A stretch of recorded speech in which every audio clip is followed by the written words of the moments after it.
Margaret? Hello. Are we missing Prue? Oh, yes. Is Prue joining us this evening?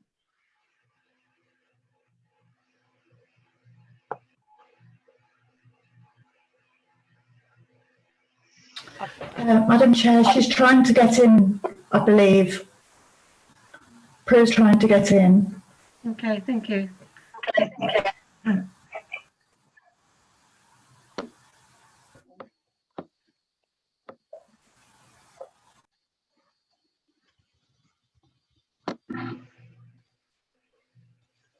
Right, it's 6 o'clock, so I think we'll start the meeting promptly. Welcome everybody to our second remote planning meeting. First of all, a little bit of general housekeeping. I'm Councillor Margaret Glancy, Chair of Planning, and I'd like to confirm that prior to this evening's meeting, we have been testing the technology, and I can confirm that the speakers are in attendance and can be heard. I also confirm that I can see and hear my fellow participating members here this evening. Those members are Councillor Cumbers, Councillor Douglas, Councillor Faulkner, myself, Councillor Glancy, Councillor Higgins, Councillor Holmes, Councillor Illingworth, Councillor Posnett, Councillor Steadman, and we don't have Councillor Wood, and we don't appear to have Councillor Chandler signed in at the present moment. Hi, I'm here. Oh, right, okay, I can see you, sorry, Councillor Wood. We still haven't got Councillor Chandler, so we'll just continue and hope that Councillor Chandler can join us at some point. We also have a team of officers present. The Solicitor to the Council, Bob Power, Assistant Director for Strategic Planning and Regulatory Services, Jim Worley, Development Manager, Louise Parker, and our Democratic Services team assisting with a remote link and taking the minutes. And that is Natasha Taylor and Sarah Evans. Members speaking, please use the raise hand facility on your screen, and a member of the Democratic Service team will make a note and inform me accordingly. Members voting, please note a remote member participating in a vote will cast his or her vote as if participating in a recorded vote. I will ask members alphabetically for their vote, for, against, or abstain. All microphones will be unmuted whilst we vote, while the vote is being recorded. Following the vote, all microphones will be returned to mute. But if you would like to mute yourself again, then that's fine. It will save a job for Natasha. Disruption to the remote conferencing facility. I refer you to the remote meeting procedure rules. In the event of a link failure of all attendees, I will call a short adjournment for up to 5 minutes. If the link cannot be re-established, the meeting shall be adjourned to a later date. Hopefully that won't happen. In the event of a link failure to individual members, the remote members will be deemed to have left the meeting at the point of failure of the equipment. And if the link cannot be re-established before the end of the meeting, then the presumption will be that the meeting should continue to deal with the items, providing remote. I'm listening to Margaret now. Providing the meeting remains quorate. You don't seem to know I'm there. I mean, I've been there. As soon as you sent me that link, I went on to it. Okay, I can't see her, but I can hear you now, Councillor Chandler. Thank you. If there is disruption with a member's connectivity, solicitors at Okay, thank Council you. of Power will determine whether a member has heard enough of the debate to be able to lawfully vote, depending on the particular circumstances and how much the member has missed. And should the meeting not have ended by 8 p.m, I will adjourn the meeting for 5 minutes to allow us to take part in the Clap for Our Carers campaign. During this time, please turn off your audio and video. This meeting has been recorded and live streamed. And finally, please put your phones onto silent during the meeting. So I must do that myself now. Thank you. Thank you very much. Apologies for absence. We have no apologies for absence because I've just heard Councillor Chandler. Okay. To confirm the minutes of the previous meeting held the 9th of April. The minutes, well, I have one amendment to make to them, and I believe Councillor Cumbers has as well. The amendment I would like to be made is on minute PL 193, page 5. Should read, it was noted the development was in Egerton ward and not in Sizemby ward. The minutes actually state the development was in Egerton ward and not in Newport ward. So if that can be amended, that would be absolutely brilliant. Councillor Cumbers? Yes, thank you, Chair. It's page 2 of the minutes, about halfway down, PL 189. My name is spelt incorrectly in there.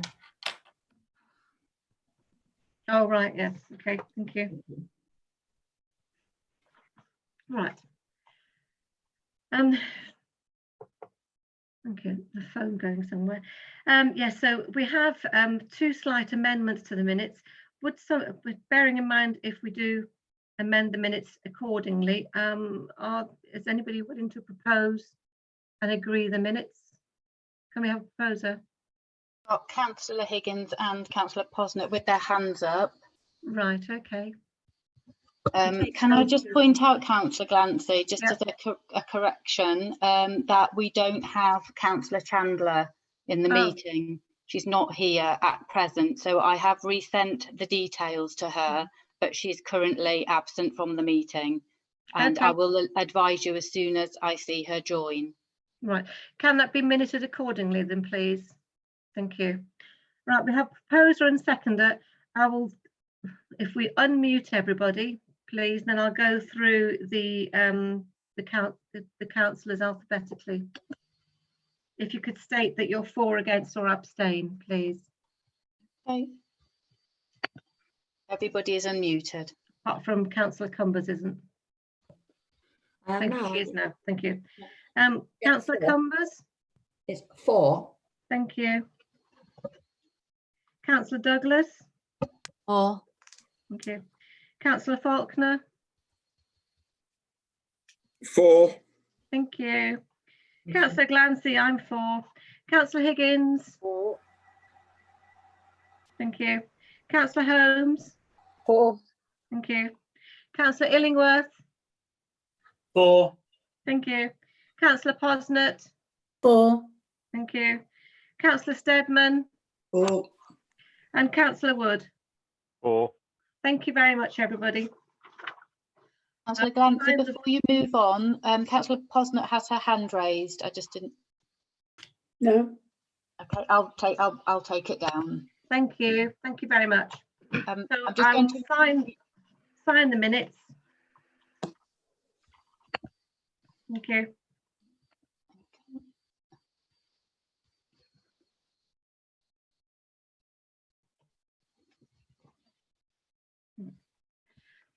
Item 3, declarations of interest. Please note the content of the advice on members' interest, and if you think you have a personal, either non-pecuniary or pecuniary interest or bias, please state that now. Do we have any interests? We've got Councillor Posnett with her hand raised. Councillor Posnett, Yes, I'd just like to declare an interest if anything comes up this evening relating to Leicestershire County Council, as I'm a Leicestershire County Councillor. Thank you. thank you very much. Thank you, that's noted.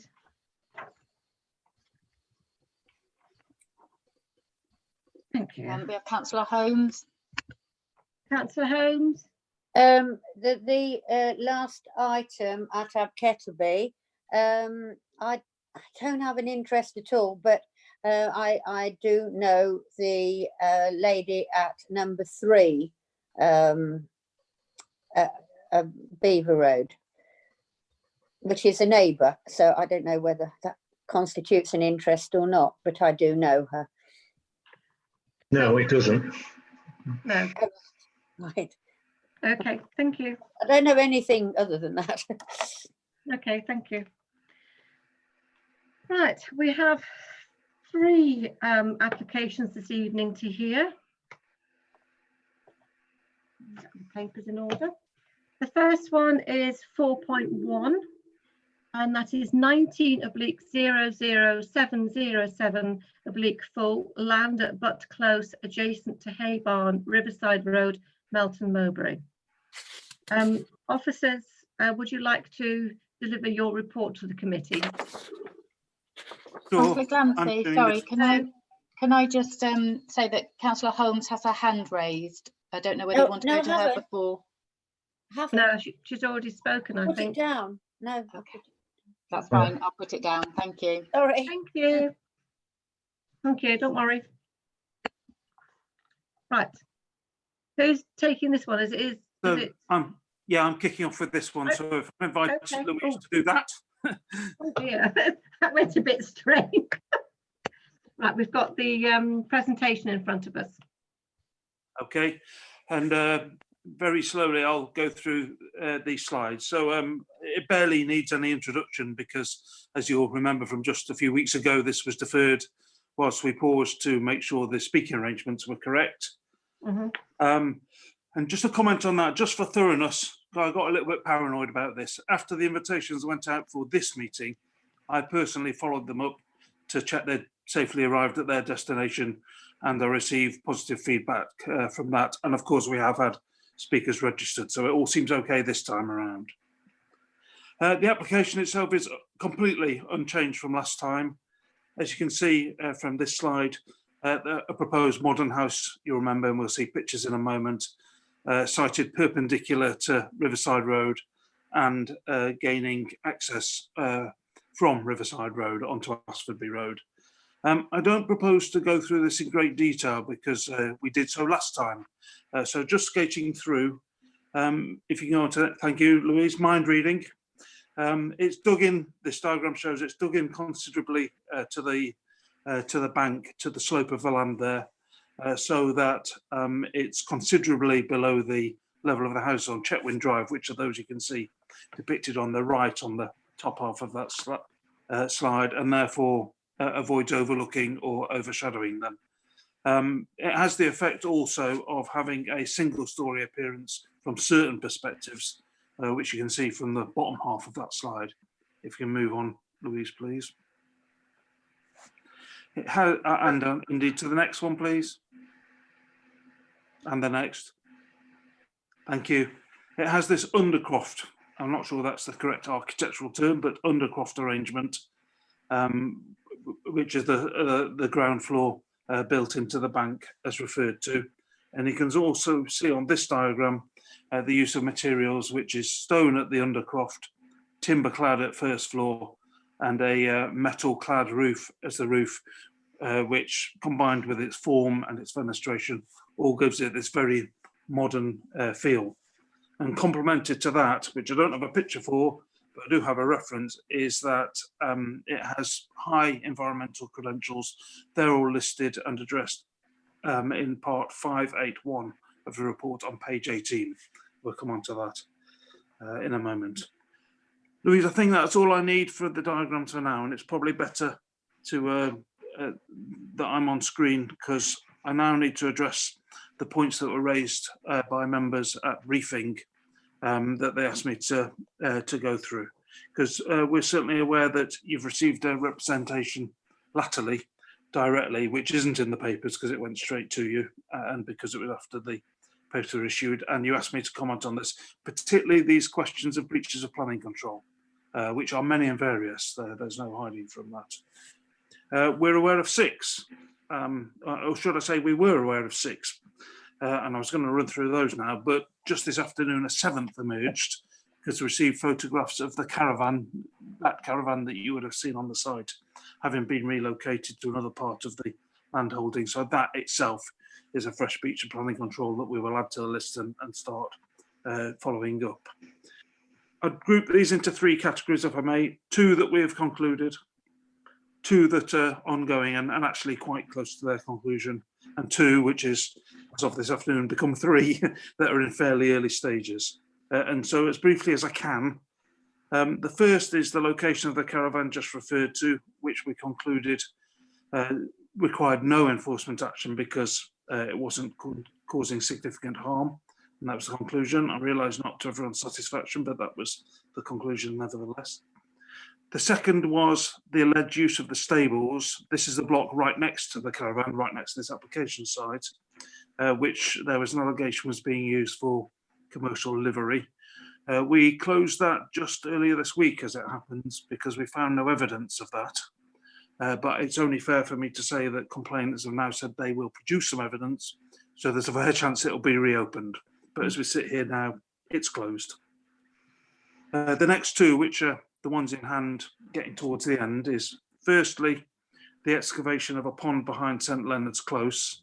You'll have seen reference to this in the letters you've had. This is subject to planning application. That planning application has largely run its course and will soon be concluded, and obviously its outcome will dictate the next steps.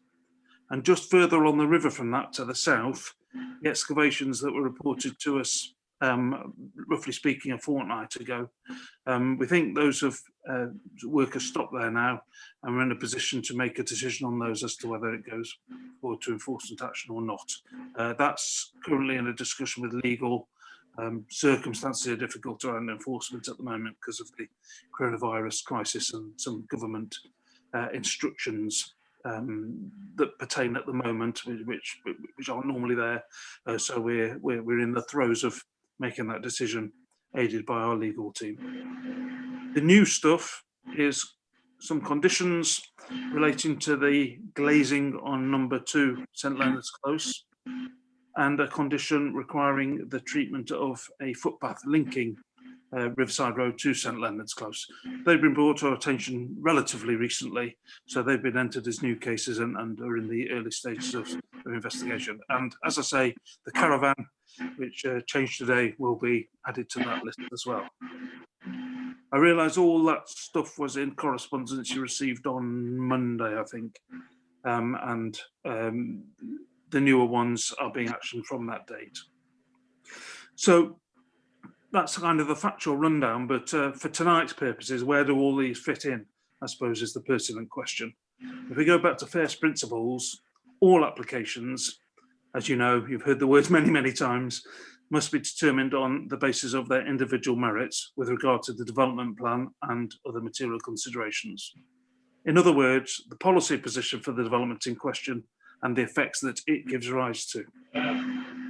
So these examples, whilst high in annoyance value and controversy, do not affect the proposed house that we're dealing with tonight, nor are they affected by the proposed house that we're dealing with tonight. So put simply, they're there now, and regardless of the decision that we make on this house in the coming minutes, they'll be there tomorrow for us to deal with, because there is no interdependency or direct connection. And that, of course, is not to dismiss them, because, as I say, we will be picking up and running with them tomorrow and in days, weeks, dare I say, months ahead. If I can also comment on condition, because I've noticed in the correspondence you've been asked to sort some of the issues out by imposing conditions. These are defined in the law in section 72, I think it is, to be able, quote, to regulate the development that is the subject of the planning application.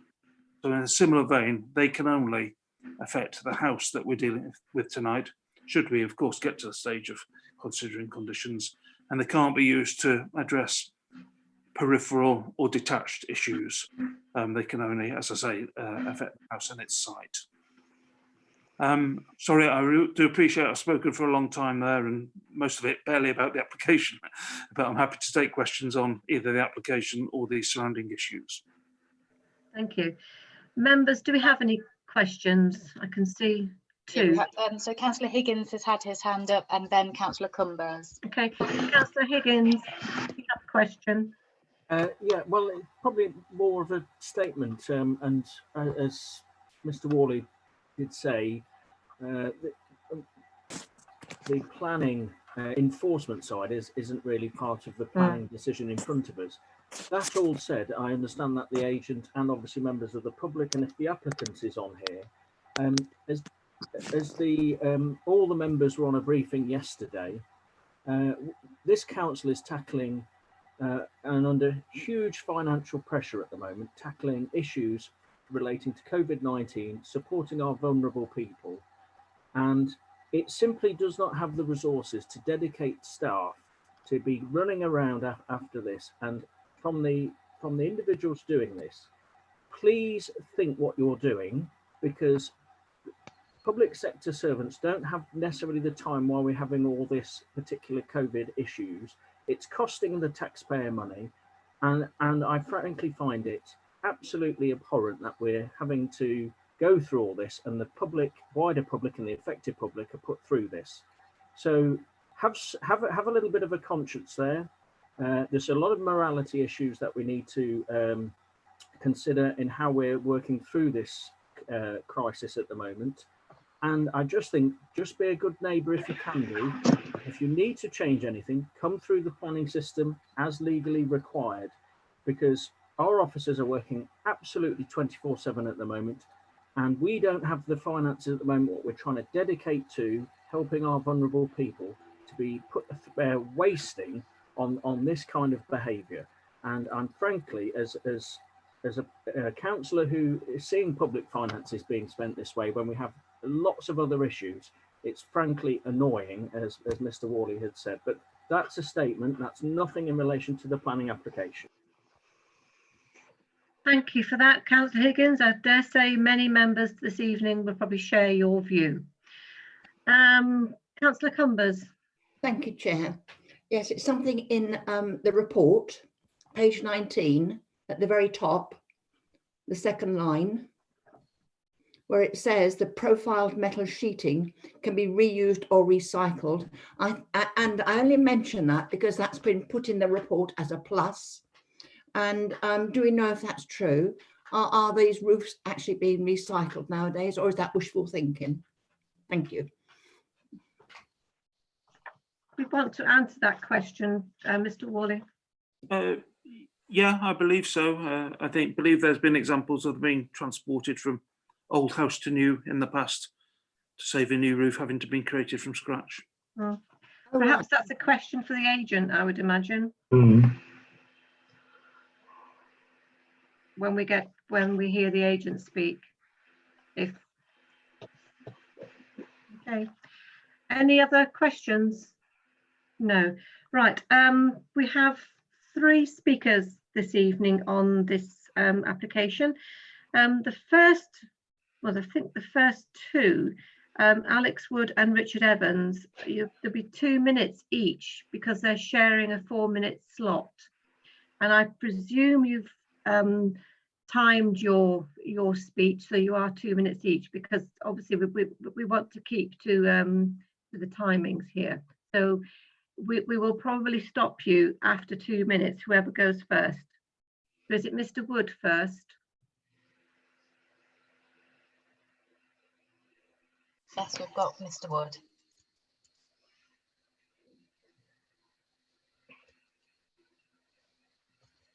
Are we ready? Do I start? Alex, thank you. Did you want to start now? I'm ready when you are. Thank you. One of the major fears of the residents of Chetwynd Drive is further development of the Butts area, because a lot of these residents were under the impression this is a protected site. A lot of people were given this information in the searches when they purchased their properties, and no one appears to be able to find that in writing anywhere. And they're seeing that the livery stable as the first part of the wedge into developing this area, and obviously the house being built now further in onto that.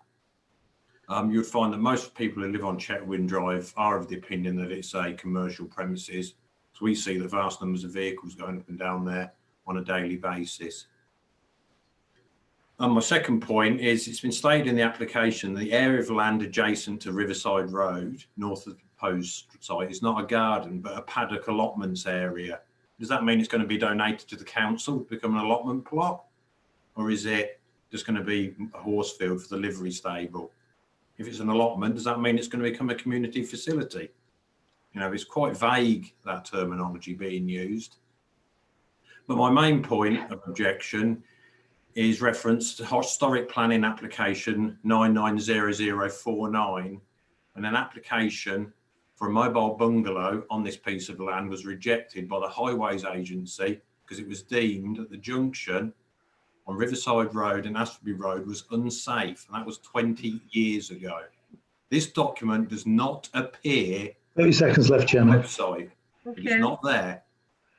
I've got an application in at the moment to try and get these documents in hard copy, but it does not exist electronically on the council website, so you can't view this.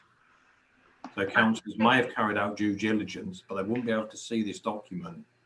Thank you. The only thing that's happened in 20 years is traffic has gone up. Yeah. Okay. Thank you very much, Mr. Wood. Do we have Around any? 2 minutes. Right. Thank you. Do we have any questions of Mr. Wood from members? We have no hands up. No. Okay. Thank you very much, Mr. Wood. Thank you. Sorry it was so short, but we've only got 4 minutes per sort of category. So thank you. The next speaker is Richard Evans. 2 minutes as well for you, Mr. Evans. Hello, can you hear me? We can. Okay, good. The main points of objection of the St. Leonard's Close residents are as follows. Firstly, the safety of the southern gate access to Buttsfield due to the heavy construction equipment traffic and it being close and sometimes over the front gardens of those houses opposite in which children play. If the development is given the go-ahead, then this safety risk would obviously increase. Secondly, the ownership of the road access to the south should have been transferred by now to a management committee by the St. Leonard's Close residents, and therefore this issue should be resolved before any construction is allowed to go ahead. Thirdly, the access to the footpath for the general public is severely restricted at the moment due to excessive cars parked on it next to the livery stables and a large and dangerous hole next to it.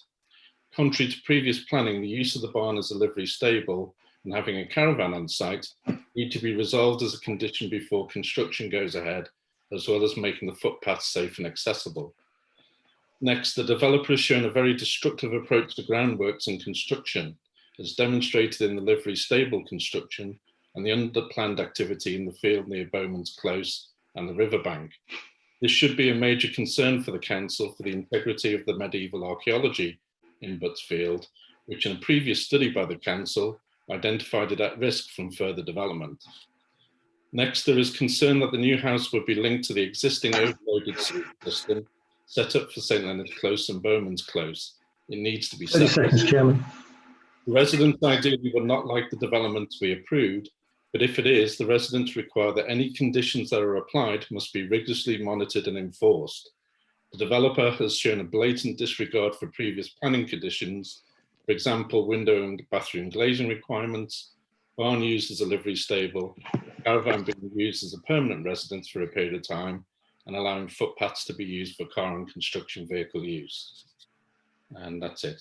Just like to say thank you for the planning committee to allow us to talk today after the confusion last time. You're most welcome. Thank you very much. Do we have any questions of Mr. Evans? Yeah. Councillor Holmes. Oh, right, here we go. I've seen and two. Councillor Higgins. Councillor Holmes, please. Thank you. That our last speaker, I wasn't going to ask the other speaker as well, because they both mentioned it, to say that it was a footpath down to how do we know that it is a footpath down to it? Because the gentleman just said that construction traffic on a footpath. Is it a footpath or is it a bridleway? Perhaps I don't know whether he knows that. He might do. I'm just asking the question. Thank We you. believe it is a footpath. I think the developer had an intention to make it a bridle way, but that got abandoned for financial reasons. So at the moment, we believe it is a footpath only. Thank you. Thank you very much. Thank you. And Councillor Higgins. Yes, my question's to Mr. Evans. You mentioned some conditions you would like to see the committee consider. I don't know if you've seen the pack of the conditions the officers are putting in, but I was trying to write down what you were saying. So could you repeat the conditions you would like the committee to consider, please? Yeah, I think first of all, the issue of the road access to be resolved before construction goes ahead. That's on the southern access through the gate. Also, in terms of the livery stable and the caravan, because I think that's adding to the obstruction of the footpath. So if we could have those two things resolved before construction goes ahead as well. And before that, also to make the footpath safe and accessible, because at the moment there is a large hole, which is quite risky for the public. Also, I think we have a number of outstanding concerns in terms of the kind of further development really for the Butts field, and actually the construction activity that could go ahead will add to that risk considerably anyway. So if the development is given the go ahead, one would like to see some strict conditions around the construction activity and how it's done. And really to avoid any further development on the site. I know that would be a separate planning decision, but it would be nice to see that as a condition for this one. Also, the sewage system connection, the existing sewage, which Bowman's Close and St Leonard's Close is linked to, is very overloaded. And we've got a big concern that adding another house to that would just make the bad situation worse in terms of that sewage system. And I think that's it, really. Thank you very much for that clarification. Has it answered your question, Councillor Higgins? Thank you, it did. If I could ask that from what Mr. Evans was saying, I don't need responses now, but if officers could summarise what we may condition out of those, because I know some of them we can't condition, like ownership of the road. Yeah. But when the debate happens, Chair, if that's okay. Thank you. That's a good sort of way forward. Thank you very much, Mr. Evans. Thank you. Thank you. Thank you for taking the time to come along from your house. Thank you. We have the final speaker is Richard Cooper on the agent.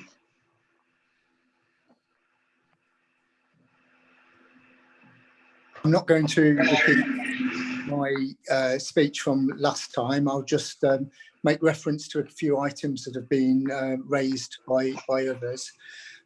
Firstly, I'd like to confirm, this was discussed last time, that the stone will be locally sourced ironstone. The comment about the recycled metal roof, the issue with metal roof is generally in the carbon production during the formation of metal initially. Using metal a second time around has a much lower carbon footprint, and that's the reference made in our sustainability statement. The applicant has confirmed ownership rights with regard to the access from Riverside Road and St Leonard's Close. Land registry information supporting this has been supplied to the planning officer. I hope that's been passed to you. My information is that Riverside Road is a public bridleway. I've been dealing with Leicestershire County Council Rights of Way officer, and that's their understanding. That there is some upgrade work connected to the previous development, and that is in progress. I'd have no objection to a condition being added regarding construction, a construction access management plan. If officers and yourselves thought that was useful and sensible, it does happen on applications quite regularly. I think that's probably all I would like to raise today.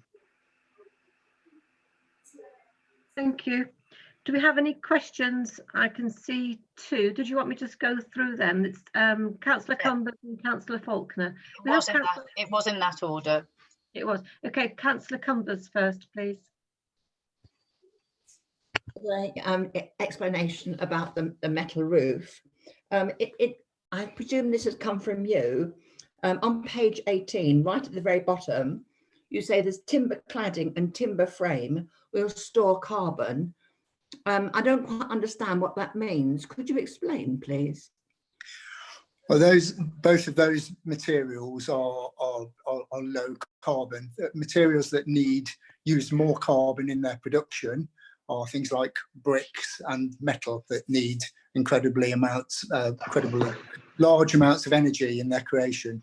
Timber trees taking carbon as they grow, and hence that's the reference to the storing. Thank you. Thank you. Does that answer your question, Councillor Cumbers? I'll have to think about it, but hey, right. Thank you for explaining. Councillor Faulkner. Thank you, Chair. Yes, the question I have is about the metal clad roof. Where it says that it can be reused, recycled. I'm assuming that means that this is going to be the roof is going to be made out of second-hand materials. No, the opposite. So the metal will be a new roof, but it could be reused at the end of the building's lifespan. Right. Okay. Thank you. Thank you. Thank you. Any other questions? No. Okay. Thank you, everybody. Thank you very much, Mr. Cooper. Thank you. Thank you. Do officers wish to come back on anything they've heard? Mr. Worley? Yeah, if I may, please, and Councillor Higgins' question as well. Sorry, in no particular order. If we can just pick up, I think it was Mr. Evans' comment on the access, and Councillor Holmes asked him a question. I think what always a danger of putting words into other people's mouths, but I think what Mr. Evans is asking is that we put something in place to prevent access for construction traffic through St. Leonard's Close, which is where he lives, or near where he lives, thereby restricting it to Riverside Road only, so that it steers clear of that group of residences. And as Mr. Cooper just said, that would be a condition within your gift. To partially answer Councillor Higgins as well. Going through some of the other points, the sewer, on the question of sewerage, this word is said it will connect to the mains, so the system referred to won't receive further burden. On the caravan, we believed that was concluded, but today's events, of course, reopen that, so we go again. Again, addressing Councillor Higgins' question about what we can and can't condition. Ownership questions are never within our reach, so we can't address that. Nor can we address some kind of preemptive strike to prevent some kind of future application at some future date that isn't with us yet. If I go back to what I said, excuse me, when I was introducing, the conditions need to limit the effects of the proposal and the proposal itself, not other issues and those that surround it. Thank you very much. Thank you. Well, we've had Councillor speakers. Sorry. There are two other members that have raised their hands okay, whilst Jim was speaking. Okay. Do we have any questions of the officer? I was just going to ask if we have any questions. Apologies. So we have Councillor Cumbers and Councillor Faulkner. Right, Councillor Cumbers. Yes, thank you for that. I'm not quite sure. If we were minded to approve, do we have a condition that something is done to improve the Riverside Road or the footpath or bridleway, whatever it is? It does sort of sound a difficult place to be using, I mean, could we ask for the applicant to improve it if we were minded to approve it? Yeah, so apologies for the length of this answer before I even deliver it. If I can take you back to first principles, conditions need to be necessary for the purpose that you're intending them. So if you judge that Riverside Road in its current condition is inadequate, and this house can only go ahead if it's improved, then yes, that's your way in, and then you could specify what those improvements need to be through a condition. Thank you. There need to be improvements to facilitate this development alone. It must, it can't be to just make the bridleway better in a manner unconnected with this development. No, but I'm sorry. Can you hear me? Yeah, I can do. Yeah. Yeah. Obviously, we're talking about this development, you know, and whether this development actually needs that road to be improved for the development to take place. Yes, that's the correct starting point. Thank you. Could I just ask a question based on that? My understanding was that Riverside Road was going to be the main entrance for this particular development, this house. Am I correct or am I not? Yeah, that's how it's presented to us in the application. The point that Mr. Cooper raised is that the applicant owns quite a lot of land around the place, and with that is a route through the other direction, through St Leonard's Close, which I guess is why Mr. Evans raised it, because that takes it close to him. But again, the point Mr. Cooper made is that it has that right. We've seen those title deeds and checked through them, and wouldn't. Yeah. Okay. I just recall that was the entrance specified for the application. Yeah, it is. Riverside. So yeah. Okay. Thank you. Councillor Higgins, no, Councillor Faulkner. I raised my hand for going to debate. Okay. Ready for debate. No. Councillor Illingworth, do you have a question for the officers? Yes, when we were talking about conditions and you just related to it or alluded to it, this application details access from Riverside as opposed to St Leonard's. Yeah. Would it be appropriate for us to add weight to that by conditioning it? Because clearly there's an option to do something different. So building regs need to make sure that the access that is applied for is the access that's used. Yep. Yeah. Yeah, I think if you feel that it needs to be Riverside Road and only Riverside Road, it would be within your gift to construct a condition accordingly. Thank you, Jim. Thank you, Margaret. Thank you. That's why I asked the question. This was the access identified in the application. So yeah. Thank you. Thank you for that. Right. Well, we've had questions of the officers. Now I'll hand over to members to debate. So I think it was Councillor Faulkner. You were first, I think. If we were going to start debating. Right. Thank you very much, Chair. Yes, this application is on my ward. I have some serious reservations regarding certain aspects of this. One of them being that the close proximity of this build to the footpath, I think it causes more, the harm caused by that outweighs any benefits of actually building here. And the second one is Riverside Road itself.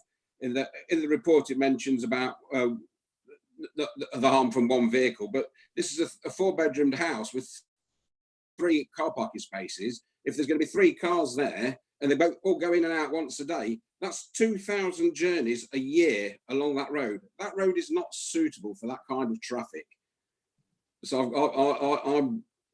I've got serious reservations about letting this go ahead. I'll listen to the rest of the debate.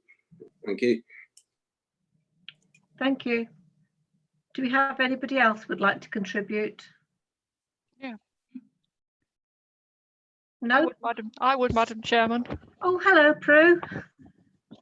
I was given the wrong link to get in. That's why it was all the hoo-ha. Oh dear, sorry. I would like to move a deferral because I think members have a right to go and see the site. And I was stopped last Friday by going to view the site yet again, following the objections from the objectors. And I feel it is my right as a member of the committee to actually visit the site. And I was stopped from doing that, and I would like to propose a deferral. Thank you. Thank you. think I saw Elaine, Councillor Holmes, the next. Yes, that's right, one. Councillor Holmes. Thank you. Councillor Right. Holmes, you know Right, the routine. If we've had a proposal. Yes, that's right. And I can you hear me? I can. Yeah, yeah. I would certainly like to second that proposal. There are so many things, and I would, including in this, I would like to ask as a deferral that we know what this road is, if it is a footpath or a bridleway. A bridleway takes horses and carriages, but it doesn't take cars. And will somebody please take notice, because that is a fact. I know it because we have them going across our farm, a lot of them, and a byway open to all traffic.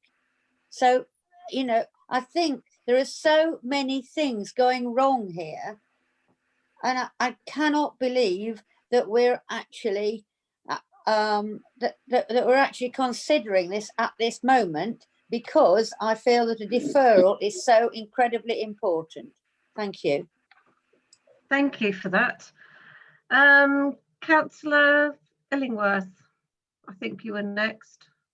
Thank you, Chair. Yes, it is a difficult balancing act, because if, as I did earlier on, you simply extract the really, really short bullet points, one could rattle off a list that says it complies with SS1 and SS2.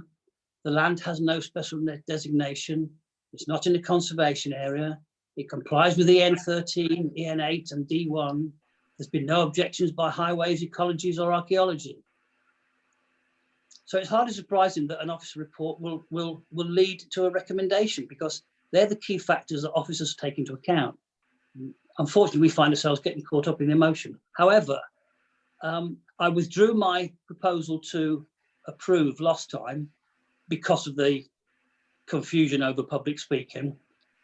But it would still be very easy for me to take the view that despite all that compliance, here is a site, as Prue rightly says, here is a site that we're being asked to give our best consideration to for both the applicant and the immediately surrounding neighbours. And we are blatantly being denied the opportunity to carry out a site visit in the way we normally do. Therefore, I can conclude that, in my opinion, my view is, why should we consider an application when we can't carry out the due process that we do? We would be negligent if we approved this application or refused it even, without the public and the applicants and all concerned are entitled to our best deliberations. Site visits form part of us making those best deliberations. I therefore support deferral, and I would add the weight to it that until such times as we can get to see it, why should we even consider it? Thank you. Thank you. Was it Councillor Higgins next? That's correct, yes. Thank you. Councillor Higgins. Yeah, thank you, Chair. Just on what Councillor Holmes said, and also for officers probably to come back on this question. I've got this from yourhorse.co.uk. Are off-road vehicles allowed on bridleways? And I just state this: on a bridleway, you're allowed to ride or lead a horse. Restricted bridleways can be used by all non-mechanically propelled traffic, such as a horse-drawn carriage. It is an offence to drive a mechanically powered or motorised vehicle, such as a quad or scrambler bike, on a bridleway or restricted bridleway. So Councillor Holmes does have a point there. That all said, obviously, it's just the principle that we're looking at of building a house on there. We're not necessarily giving any access to mechanical cars or whatever to use bridleways. But my question to the officers, is there a way for a vehicle to get to that site? And just before I finish, Chair, I've viewed the site with several members anyway, so I have enough information to make the decision on. However, if there are members who haven't seen the site for whatever reason, they feel that they do need to see the site, as Councillor Illingworth said, that's important. So I won't be supporting the deferral, but I won't be voting against it either. Thank you.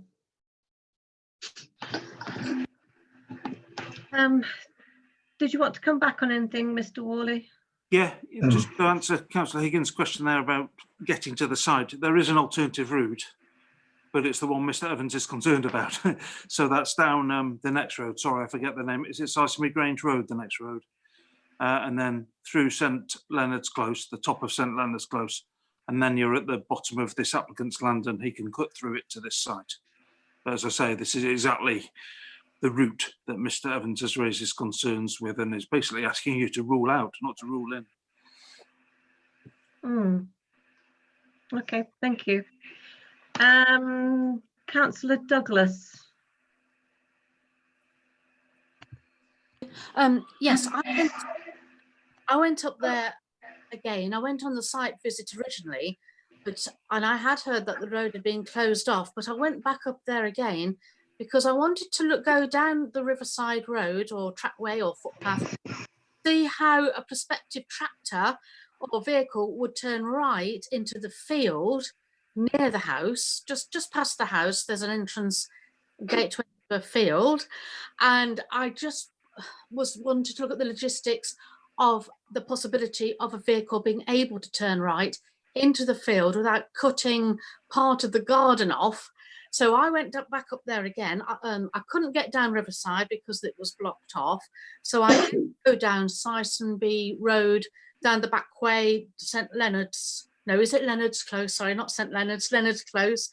And the gate was closed to that way. There was a gate closed that wasn't closed before. I couldn't work out how to get there because this gate was closed. So basically, I was thwarted from having a little bit of a look round, because if a tractor can't turn right into that field down Riverside, would therefore the tractor be able to get into that field the other side? I'm assuming it was the right field, but I don't know, and I couldn't ascertain it.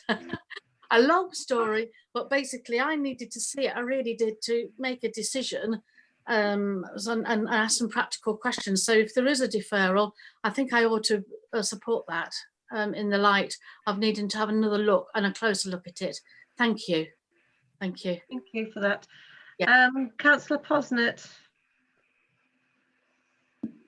Thank you, Chairman. I won't reiterate what Councillor Higgins said, because I do agree with what he said. I understood that a lot of the things that have been put forward or objections are actually civil matters and not planning matters. So therefore we've got no jurisdiction over those at all. And the other comment I'd like to make is you don't have to go on site visits, and a number of us did go to the site visit, and some of us have been twice, and I certainly got no problems in getting access the second time, you know, when I went. And I certainly would not support a second deferral for the reasons given. Thank you. Councillor Cumbers. Yeah, I haven't recently been to the application site, but I know it because we've been down there in the past. And the information we've been given is absolutely extensive. So I'm at the moment, I feel I have enough information to vote on this, but I'm going to abstain. If this goes to a vote about deferral, I shall abstain, because I don't think it's necessary, but if some people do, but well, I shall just abstain. Thank you. And Councillor Holmes, you still have your hand up. Did you want to come back on anything? Yes, no, I put no, it was down and I put it up again.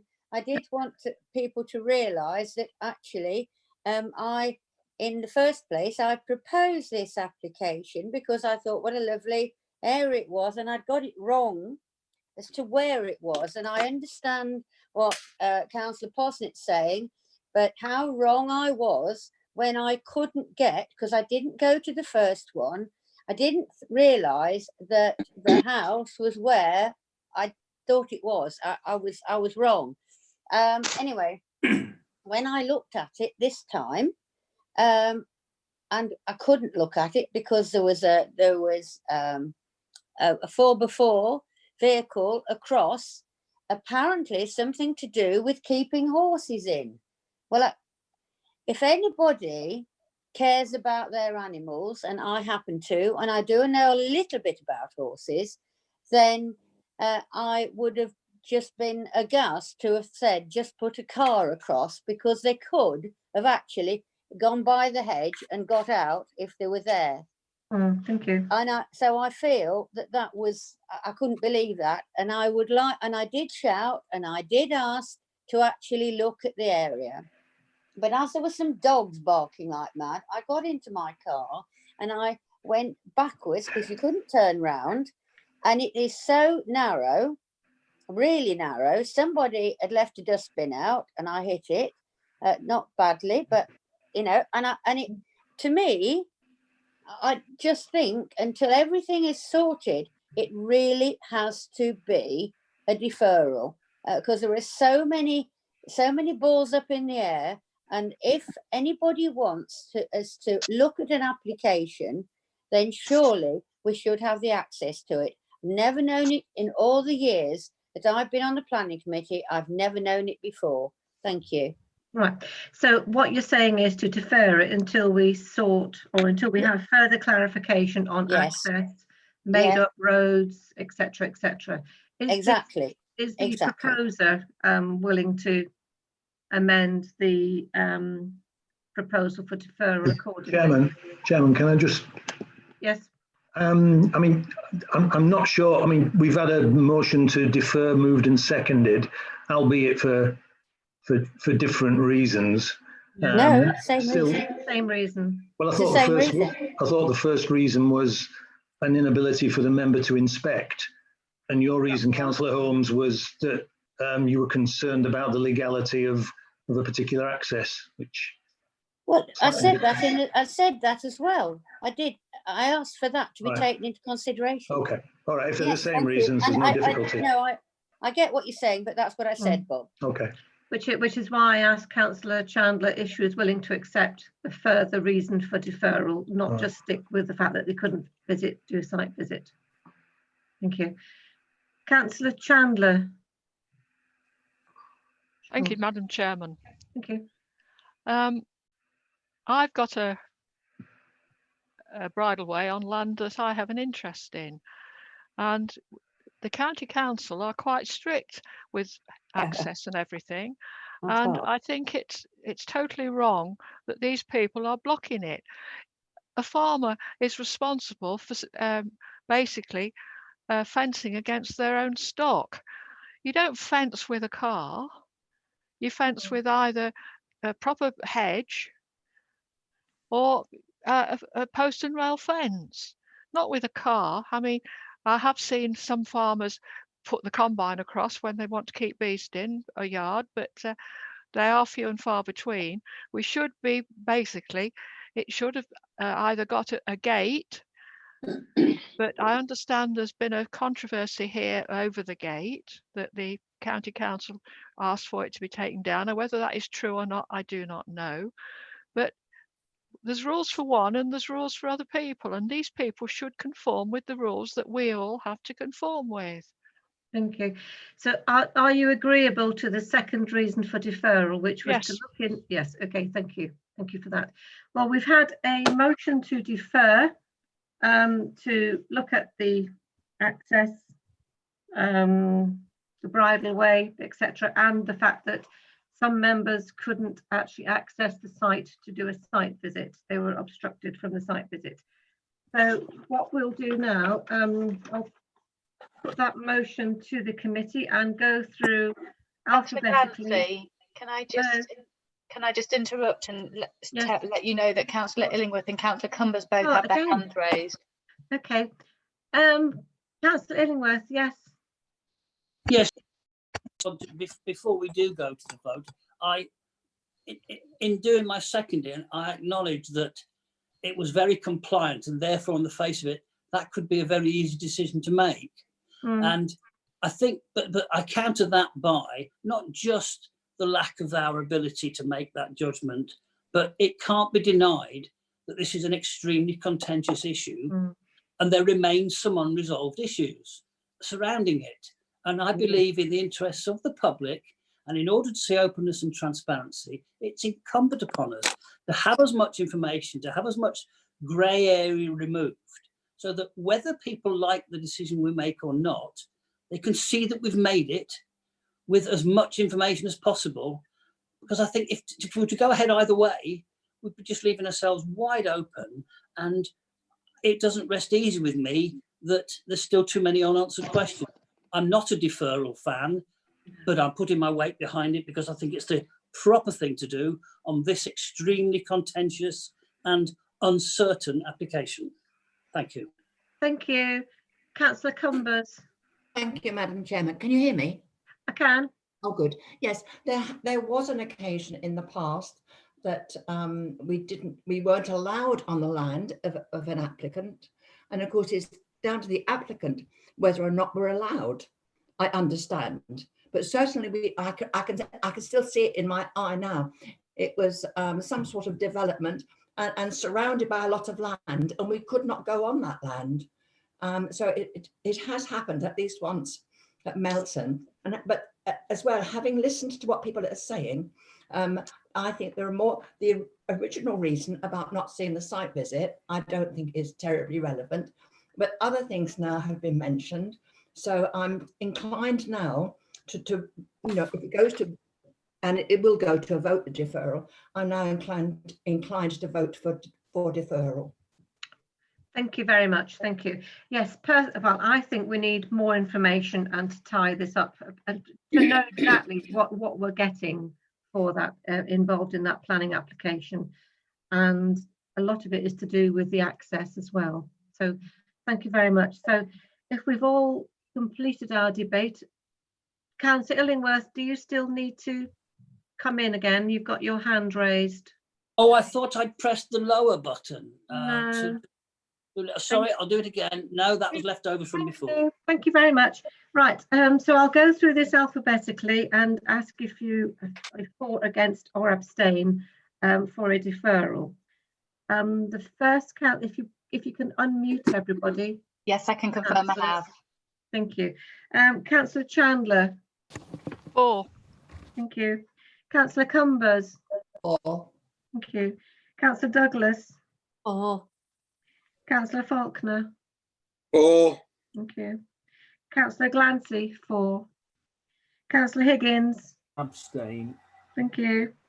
Councillor Holmes. For. Thank you. Councillor Illingworth. For. Thank you. Councillor Posnett.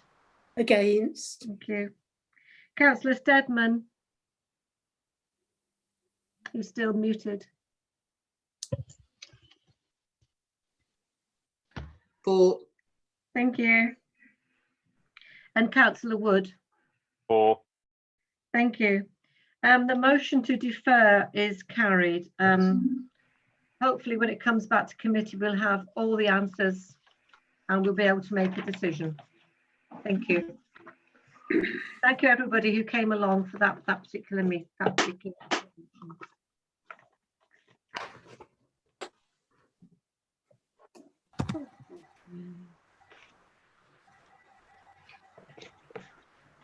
Okay. The next application is 4.2 19/00606 land adjacent to 25 Mill Lane, Frisbee on the Reek. Which I don't know. Over to you, officers. I'm not sure which one's going to be. It'll be myself, Chair. Oh, right. Okay. Thank you very much, Louise. Bear with me one moment. Chair, can I just confirm that you can hear me and you can see the presentation? I can indeed. Okay, lovely. Thank you. The application is presented to members due to the level of representation that has been received, and the application has been called into committee at the request of the local ward member. The proposal is a full planning application for the erection of one dwelling, including a carport and outbuilding. The application site is currently an unused parcel of land and sits adjacent to the railway line, adjacent to a public footpath, opposite a Grade 2 listed mill house and within the conservation area. Partly within the defined limits to development as set out in the neighbourhood plan. The The application site sits within flood zone 3B. The application follows on from previous applications granted for a dwelling in this location. The most recent amendment being granted in 2018 and is displayed on the screen now. The dotted red line outlined on the ground floor plan, which you can see along here, which I'm outlining now. This is the this demonstrates the floor plan to the previously granted permission. So this red line here is the previous approval, and obviously what you see in the grey is the current proposal. Again, there is an outline of the previously granted permission. So if you can see along this elevation here and down, and again down here, that all outlines the previous permission. Materials proposed are of a high quality with the use of brick and timber cladding, as well as aluminium windows, sill detailing and natural slate roof. The proposal comprises of 2 stories and will be 7.5 metres in height. There is to be a feature aluminium balcony terrace to the rear elevation, which is along this part here. Detailing within the side elevation demonstrates the complementary materials of natural vertical shiplap timber cladding against buff facing brickwork. Again, there is header and sill details. I can just outline those there. To the north, full length glazing panels have been used to break up the massing of the development, and you can see the retaining wall mostly on this elevation here. Tiered living willow retaining walls, such as these displayed, are proposed to support mill race and encourage biodiversity. So to conclude, it is considered the proposal accords with the sustainability proposals within the Melton Local Plan and identifying Frisbee as an acceptable location for windfall developments, with a majority of the dwelling within the limits to development as set out in the neighbourhood plan. The application is a revision to a number of previous extant planning permissions, and therefore the principle of development has already been established. Given that this development is similar to the previous extant planning permission, it is considered acceptable on grounds of flooding, subject to condition and mitigation measures. The proposal is also considered to be sympathetic to the conservation area and the setting of heritage assets, with the new design and proposed materials considered of a higher quality than those previously approved. For these reasons, the application is recommended for approval subject to condition as set out in the report. Thank you. Thank you. Do we have any questions of the officers? Got Councillor Higgins with his hand raised. Councillor Higgins.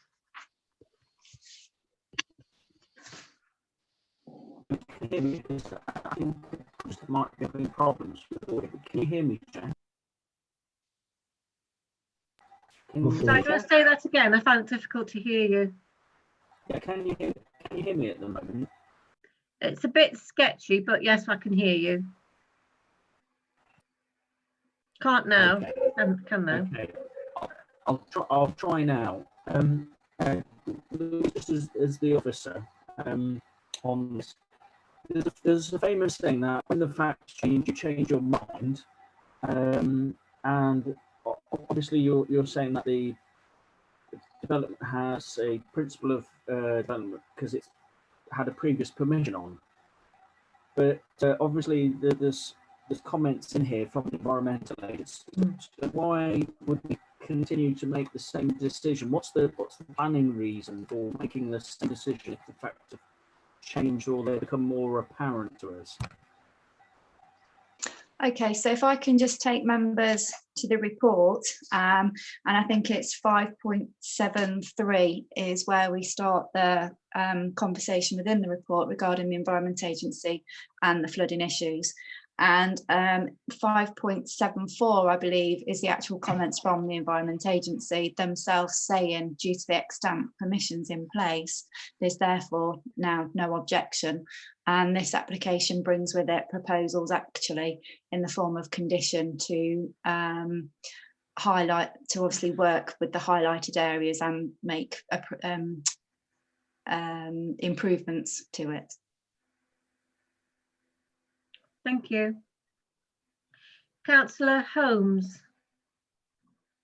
Thank you, Madam Chairman. Yeah, I was just as concerned as Councillor Higgins. If we were building on a floodplain, you know, category 3, I presume the agency, the Environment Agency, actually has been out to look at this, have they? I'm asking Louise. Okay, so it's the same comment as before.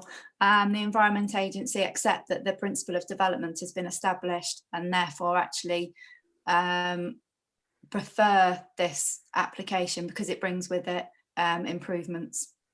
Can I ask you a second again? Did the Environment Agency come and look at it?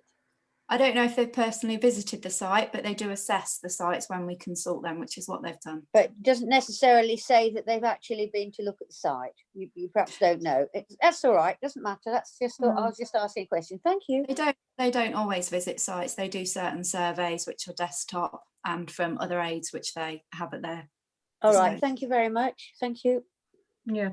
I have a question. How many bedrooms is in this property?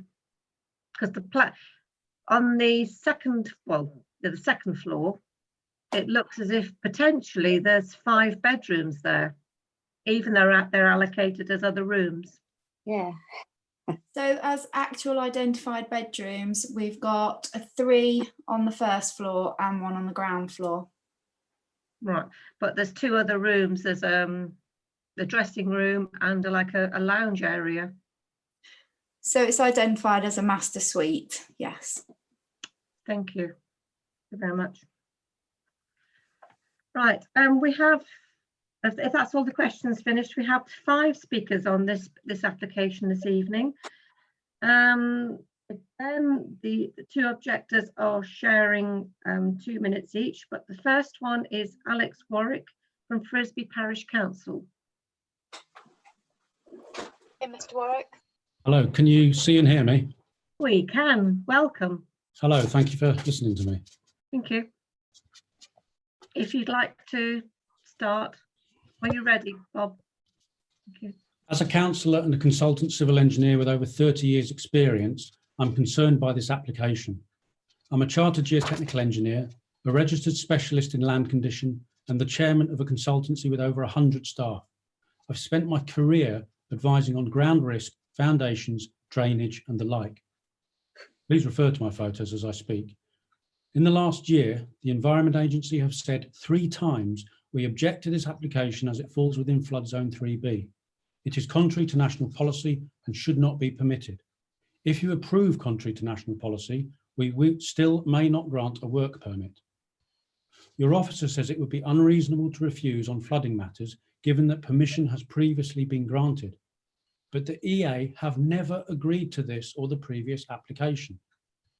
The EA and your officer classify the site as flood zone 3B, yet the flood risk assessment only refers to zone 3, not 3A or 3B, just 3. There is a huge difference here. 3A is an area at high probability of flooding, and that's already bad enough. But 3B is worse. It is the functional floodplain, meaning it literally forms an integral part of the river itself, in this case, the River Reek and the Mill Race. So planning policy prohibits residential dwellings in zone 3B. This is why the EA has repeatedly advised against this application. And this is why the FRA is so very concerning. It never refers to zone 3B. It is instead implicitly based on zone 3A. The FRA says that the previous site owner reported 1 instance of flooding on Mill Lane, which prevented vehicular access along the road for a time. In the last year alone, Mill Lane flooded on 7 occasions. 13th of June 2019, 1st of October, 15th of October, 27th of October, 9th of November, 15th of November, and 16th of February this year. Each of these events was for days at a time, sometimes over a week. No vehicular access, compromised pedestrian access, sandbags offered to Mill Deeping and Mill House by your own officers who classed it as an emergency situation. Most of my photos are from October 2019. The mill race is in full flood. The site and its foundations are submerged and separated from the fast-flowing waters by only a few inches of soil. The access road is impassable. The houses cut off from the rest of the village, residents abandoning their cars to higher ground and splashing through a raised path intended for emergency access, but which itself floods. This is a floodplain functioning just as it should. Hardly a suitable dwelling place and not entirely safe. The site is not wholly within the limits of development. Partially outside is not inside. The neighbourhood plan examiner very purposely set the LTD to reflect the then proposal for a modest 2-bedroomed bungalow, just as he did to exclude a barn at 16 Mill Lane, which was recently refused planning for being outside the LTD. This application has grown and morphed into a 2-storey, 3-structure, 4 if not 5-bedroom dwelling, which now no longer sits inside the LTD. 2 seconds left, Chairman. This is not a windfall site, as it floods, is not in the LTD and cannot provide safe vehicular and pedestrian access at all times. Finally, your officer says the new build is in stark contrast to the adjacent Grade 2 listed mill house. Yet he later says the proposal is sympathetic. Stark or sympathetic, which is it? There are many compelling reasons to refuse this application, and I respectfully urge you to do so. Thank you. Thank you very much. Thank you. Do we have any questions for Mr. Warwick? There are no hands raised, Chair. No. Okay. Thank you very much, Mr. Warwick. Thank you for coming along. Thank you very much for listening to me. The next speakers are Jim Burrows. Jim Burrows, who's an objector. Yep, And we Mr. have Burrows. two Hi, minutes. can for you Mr. hear me Burrows. and see me? We can hear you. How's We that? can see you now. Excellent. Good evening.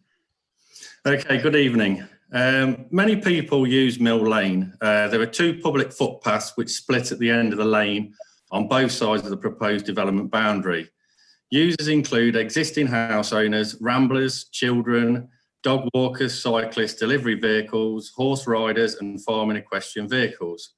The lane can be very busy and there is no way for pedestrians and vehicles to segregate safely. Mill Lane does not cope with the current vehicle load and footfall. The additional vehicles from this development will increase the likelihood of further. Mill Lane is very narrow road with 2 blind corners and no adjacent pedestrian footpaths or room for passing. The last section down to the new development being over 140 metres in length, less than 3 metres wide and no passing. There have been many close call incidents. There is a small turning circle at the end of Mill Lane directly adjacent to the proposed dwelling with little or no sighting to the left-hand side access road. This area is also used for parking cars by visitors and walkers, further exacerbating the minimal space. The lane is in a state of severe disrepair and is now less than 2.5 metres wide, where edges of the asphalt surface have disintegrated due to continual flood damage. The carriageway edges are sunken and soft due to saturation by floodwater and not safe to drive or walk on. During construction, large wagons will be required for delivering materials and removing spoil. The road cannot withstand this sort of traffic and may result in total failure of the road surface. 30 seconds, Chairman. Blocking access for the residents and emergency vehicles is a concern, along with construction vehicles being unable to turn at the end of Mill Lane due to their size. The result, reversing back up Mill Lane and the hazards that presents. On completion, the new residents would likely have 3 or more cars. This additional traffic conceivably resulting in collisions with residents accessing or egressing their properties and public using the road space. The lane is also used for emergency access by the Environment Agency and BT to access infrastructure on the River 2 Ree. minutes. In conclusion, the additional traffic flow this development will bring will not only disrupt and endanger the local residents, but also increase the likelihood of a serious incident occurring beyond an acceptable level. Does the committee warrant that acceptable for allowing this development approval? Thank you very much. You were slightly over your time, but I just Apologies. wanted to hear the closing statement. Thank you very much for that. Do we have any questions of Mr. Burrows? Got Councillor Holmes with her hands raised, Chairman. Councillor Holmes. Thank you.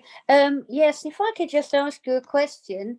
When we went to look at the site, the gentleman from Millhouse said that the access was through double green doors, sort of at the side of his property. Do I take it that's the only access to the site? Because we couldn't see any other. I don't know whether you would know because we were there, but I mean, we don't. I do, yeah. I'm not in the Millhouse. I'm at Mill Deeping 27, which is the other side of the railway. So we access directly across the access to this new development. So basically, the two green gates that you saw, we believe is the access into this new development. Obviously, Yeah. it's a 90-degree access onto what is our access road, and Antonio's at the Millhouse access where he parks his cars as well. So we would come at 90 degrees across their access, and basically there's very little viewing display there at all, and I don't think there's room to improve that viewing display either, in all honesty. Okay. It didn't look very wide. The double gates didn't look very wide. That's as well. I don't know. No, Probably I would just what I guess. saw. No, I'd guess it's probably about 2.5, 3 meters wide at those gates. Right. Thank you. Thank you. Thank you very much. No problem. Any other questions? No. Well, thank you very much, Mr. Burrows. Thank you for joining us this evening. Thank you. The next speaker is Antonio Ping, who's another objector. Yes, I'm here. I can't see myself though. Hello. Hello. We can hear you. Can you hear me, can I? Yeah. Yeah, we can. Right, you have 2 minutes, Mr. Ping, once you've started. Hi. We can see you now. Okay. To the committee and to the chair. I live at Millhouse, as mentioned earlier, and it's important that you understand that the Millhouse itself is a 17th century Grade 2 listed building. And for this planning, I do oppose the planning application. There's a number of reasons for this. However, I want to take the opportunity to highlight 3 main reasons to the committee. So the first one, as has been mentioned earlier, flooding. This is a huge issue. I've been personally affected by the flooding. I draw your attention to the Environment Agency letter dated the 26th of March 2020. And it clearly states that the application should not be permitted. I state it should not be permitted. I thought that any further building work would increase the risk to the safety of my own home, and therefore I feel it should not be permitted. Secondly, the size and the character of the proposed building does not fit this location. It's being built opposite a 17th century grade 2 listed building. There is no other buildings on Mill Lane that is similar to. The build itself will be overbearing, a lot larger in size from previous, out of character, and will impact the tranquility of the area. For the committee members that visit the site, I think Elaine mentioned earlier she visited the site. If you can just imagine a large, overpowering building there, would you say that's in keeping and in character with the rest of the area? 30 seconds, Chairman. Finally, and last 30 seconds, you have responsibility to the environment habitat. Currently, the groundwork that has been undertaken, which was against planning, has completely devastated the hedgerow around the side, and further work will decimate the rest of the wildlife that is there. So with that, I respectfully request that the committee takes these into account and decline the application. Thank you. Thank you. Do we have any questions? I can see Councillor Higgins. Yes, thank you, Chair. It's just a question to you. The first one is, have you seen the previous application that's been permitted? And subject to that, do you have a preference of this design that's in front of us now or the previous design that's been permitted, if the council were minded to refuse this application? Of course, yeah. There is an application there. It's been, as you can see, changed many times. The first application is, I would say, more of a ranch style building. And I guess in hindsight, if we take the application as it face value right now, the fact that the amount of flooding that we've had in the last 12 months, I would say none of them, just no more building work, because I think there's a risk there. If we have to then, if we go back for 3 years and look at the original application, I would say that would be the most likely. However, with the condition that we have right now with the flooding and the issues that we have, I would say that no planning should go ahead. No, building should go ahead. Okay, thank you, Chair. That answers the question. Just to put on that, obviously there's a live planning permission on there which we can't do anything. I know there is. Yeah. Okay. Thank you very much. Councillor Illingworth, did you want to come in? Yes, just quickly, please. Thank you, Chair. I can't see your face, Councillor Illingworth. Can you not? Want to adjust your camera? Oh, hang on. Sorry. Oh, sorry. Yes, I've let. There you go. Thank you. There we go. Glorious Technicolor. Yes. Okay. I'm just intrigued that I presume these double green gates to which other people have alluded are the green gates that belong to the gentleman who's just spoken with us. So therefore, whilst ownership isn't a planning matter, can he confirm that the access is indeed going through effectively his land, and is it doing so without any right of way having been agreed so far between himself and the applicant?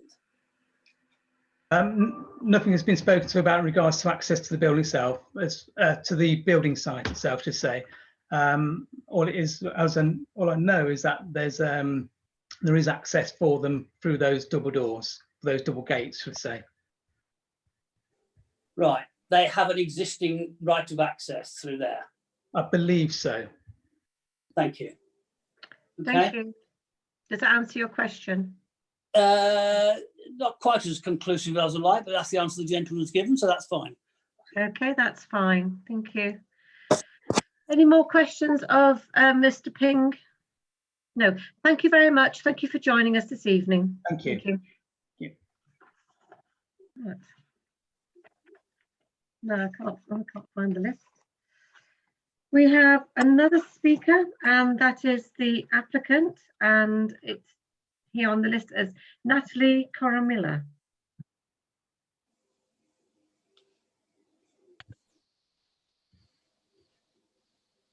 Hello, everybody. Hello. Hope you're well. You have 4 minutes. Thank you. Okay, so I would like to stress that, as you're fully aware, there have already been 5 previous applications that have been approved with no objection at the time. And this one is just an amendment on the approved scheme. And also I would like to stress that if the builder hadn't taken thousands of pounds of our money at the time, we would actually be living in that house at the moment. And the whole reason he left the whole site and everything. I also wanted to point out on some objection that we've seen from neighbouring comments that we are not property developers. We are not here to make a big, to make a profit. I'm a dance teacher that actually goes around elderly care homes and helps the elderly get safe. Sorry, it's getting upset. It's upsetting me because it's been a long time. And my partner was in the army for years, serving his country. And we're not here to make a profit. Also, the neighbour who actually objected, Mr. Antonio Ping, he actually purchased the property way after knowing that we already had full planning permission to build a 5-bedroom house on that land. And also, he bought that property from the gentleman who originally was granted permission to actually build the property in 2016. Now, regarding the current footprint and volume, it's been significantly reduced in comparison to the originally submitted scheme, in which laid depth to create a footprint that is very much in line with the approved scheme for the site in terms of depth and height, and the proposed design is actually narrower in width.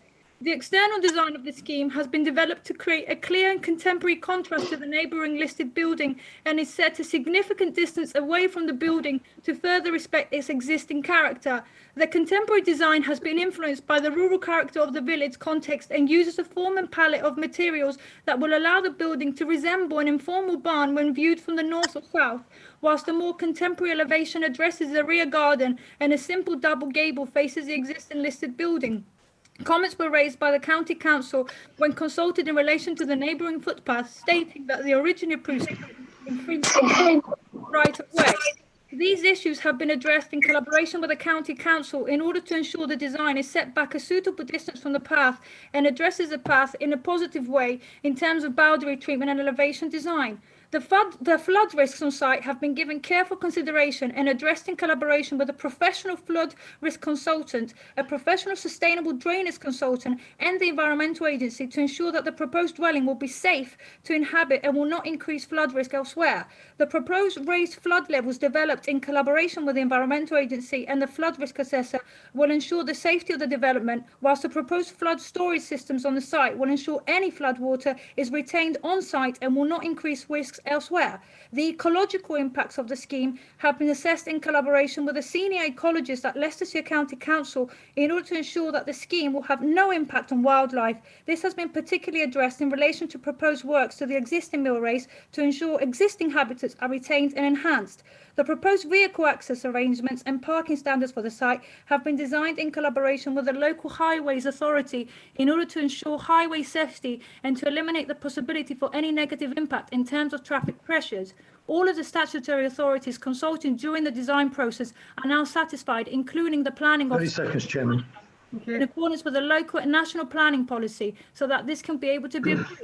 We don't have 3 cars, we only have 2 cars. The green door is 3.5 meters roughly wide, with a proposition of actually being able to extend it more. And thank you so much for that. I apologize that I've got upset, but it's been a long journey for us. And I hope you can understand where we're coming from. Thank you. Thank you. Thank you. I can see we have questions. Councillor Faulkner. Yeah, thank you, Chair. Yes, bearing in mind the reports we've just heard earlier regarding flooding that's taken place over the last 12 months, what is your position with regarding to getting in and out of this site when you've got your house there, when there's flood water? Where are you going to park your vehicles? Where we're going to park the vehicles if there's flood water? Yes. I mean, ultimately, if there's flood water, we're not at this stage. You wouldn't be able to get out that way, would you? You might be, unless you had a 4x4, of course. You might not be in the house when the flood water arrives. True. But ultimately, you know, we've looked at this. We've looked at the implications. We've looked at obviously other options as well, and in the sense that using a 4x4 type situation that could cope with that would be fine. I mean, ultimately, there are other households on that street will be in the same position, and ultimately they still need to go home as well. Yeah, and they park further up the road and block it. Okay, thank you. Thank you. Councillor Higgins. Yeah, thank you, Chair. Thank you, Natalie, for your very passionate 4 minutes there. And I speak for all the committee there. Is planning can be, you know, very stressful at times anyway. So I am aware of some of the situations you have raised, because obviously, you know, some members of the community have repeated what you said, but I think it's important probably if you could just elaborate a little bit of the journey of how you've seen the application move on, and in terms of obviously the house that has permission and this design that you've put forward for us to decide where your motivation was, because I was trying to write that down, but you were going very fast for my pen, so if you could just touch on the story there, I think that would be helpful to me in making this decision. Okay. I mean, ultimately, the story started off is that we fell in love with the plot. Okay. The previous owner Stuart, sold it to us. We went out and we absolutely fell in love with it. The crux of the story, it just wouldn't be big enough for us to be able to build our family there. Over a period of time, we submit applications, and rightly or wrong, we probably rushed into it and then thought about making changes. But ultimately, with the plot being how it is, we had to go through the planning process each time. Ultimately, we did appoint an architect eventually to really just look at this in order for us to get the best outcome we possibly could, whilst taking into consideration all the constraints on the plot that would meet the needs for ourselves and also, you know, future growth of our family, I suppose. Thank you, Chair. Yeah. Any more questions? No. Thank you very much. Thank you. Thank you for joining us this evening. Thank you. We have one final speaker on this, and it is the ward councillor, Councillor Ronan Brown. Ah, I can see you now. Sorry, in the centre of the screen. Can we take Councillor Brown off mute? Just bear with me for one moment. Okay, will do.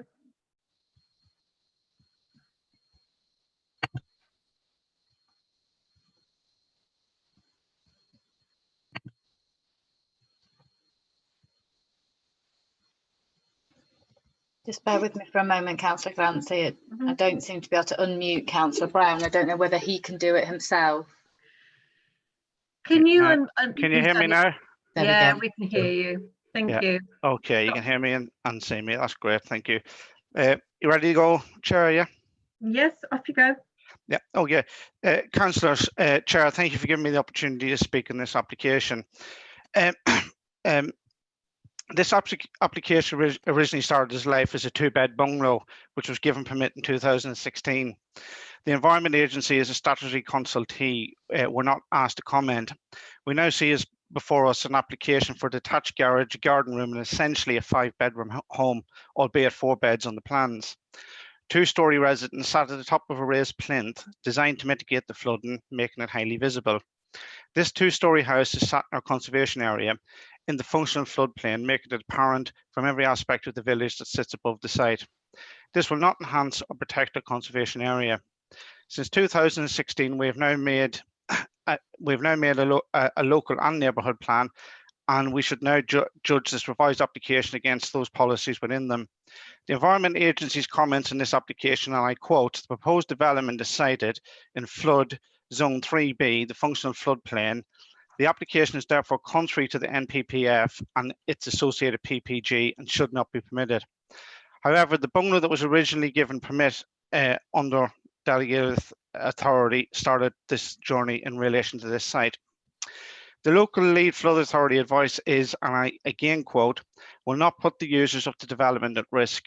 The access to this site floods very badly. It is a floodplain, and that's what it does. The flood water can block the road up to a depth of 1.2 metres for days on end. And as we've recently seen, and I refer to the photographs already presented by Councillor Warwick, how does the council propose to get the emergency service to this application site when the road is flooded? Should we condition, for example, the occupants to maintain a boat in order to get out safely? I would like to turn to the relevant neighbourhood plan policies, of which I feel these are greatly important. H3, limits to development. The report notes that the plans lie in half and half out of the limits to development. 2 weeks ago, another application just 100 metres away from this site was rightly refused on the grounds that it was outside the limits to development. The permitted bungalow, which originally started this application, was entirely inside the limits to development.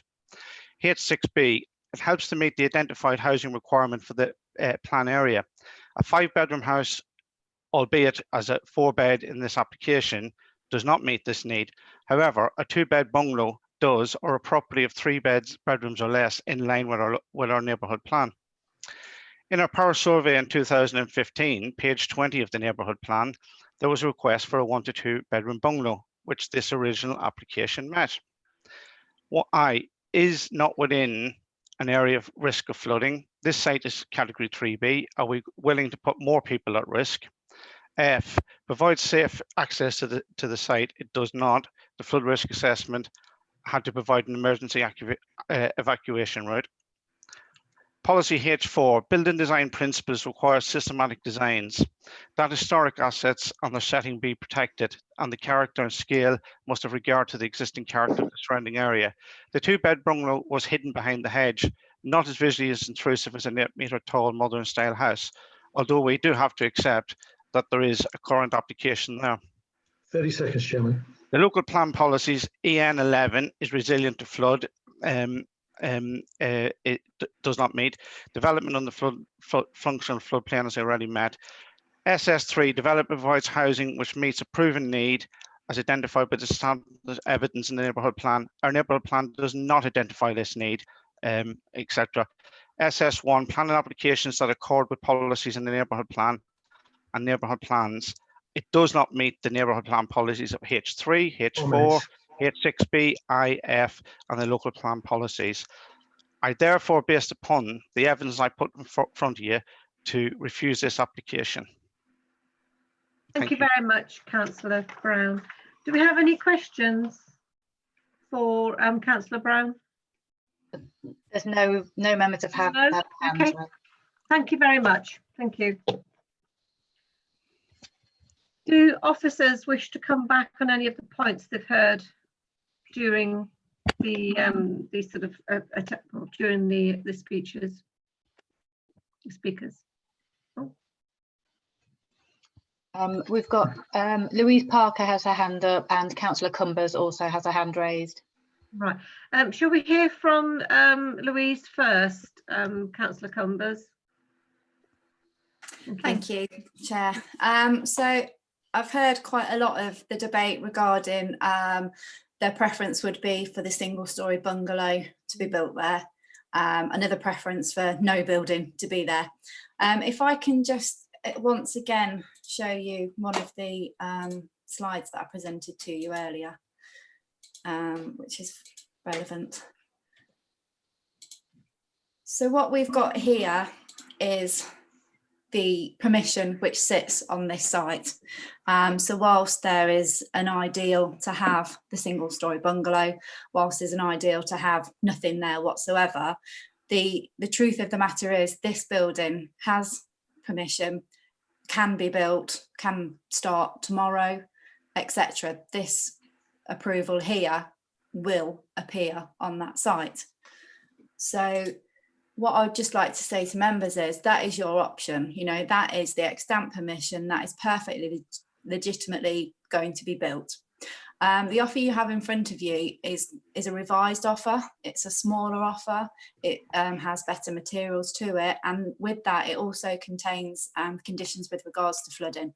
So condition 9, I believe it is, it's fairly complex in its wording, and it matters all those concerns into that condition for then the information to be submitted. At the minute we don't have that, so that's basically the stark truth of the matter. We get what I've just presented to you on the screen, or you get the better package which has been proposed here, and obviously that is members' choice. Thank you very much for that sort of direct confirmation of the situation. Councillor Cumbers, did you have questions? Yeah, clarification I want from the officer. And I'm not quite sure, I think I've read opposing things in the reports. Did the Environment Agency comment or not on the previous application? That's one question. And then was it permitted under delegated? I believe it was. And the picture we've just been shown, I can't see how that was a 2-bedroom bungalow. It looks to me like a house. And yet right the way through, we've been told that it was a 2-bedroom bungalow. And I read somewhere, of course, that the planning inspector made a positive comment about it being a 2-bedroom bungalow. That picture didn't look like to me like a 2-bedroom bungalow. Thank you. Those are my questions, 3 of them. Okay. Did you want to respond, Louise? Yeah, so the Environment Agency did comment on the previous applications, and again, they're cited in the report for you. It was a bungalow to start with, and then it's been altered subsequently to be what it was on the screen then. And the third one, apologies, what was the third point raised? Was it under delegated?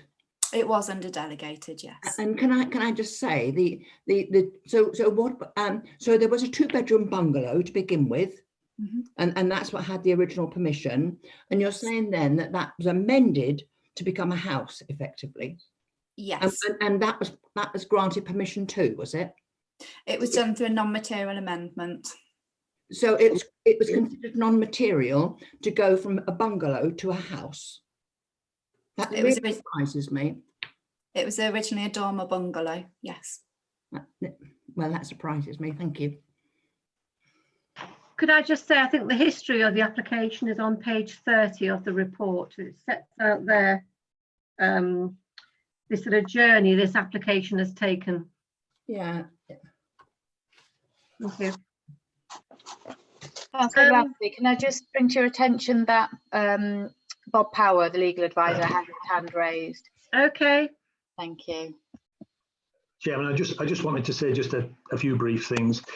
I've listened to the objections and they almost all go to the principle of development.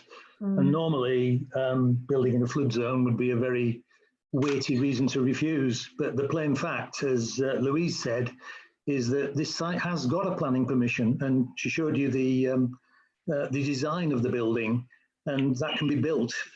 And really the issue is, does this new design cause extra planning issues that the previous design doesn't? And if the truth is this new design is somewhat better, it seems to me, in planning terms, it would be futile to seek to refuse it.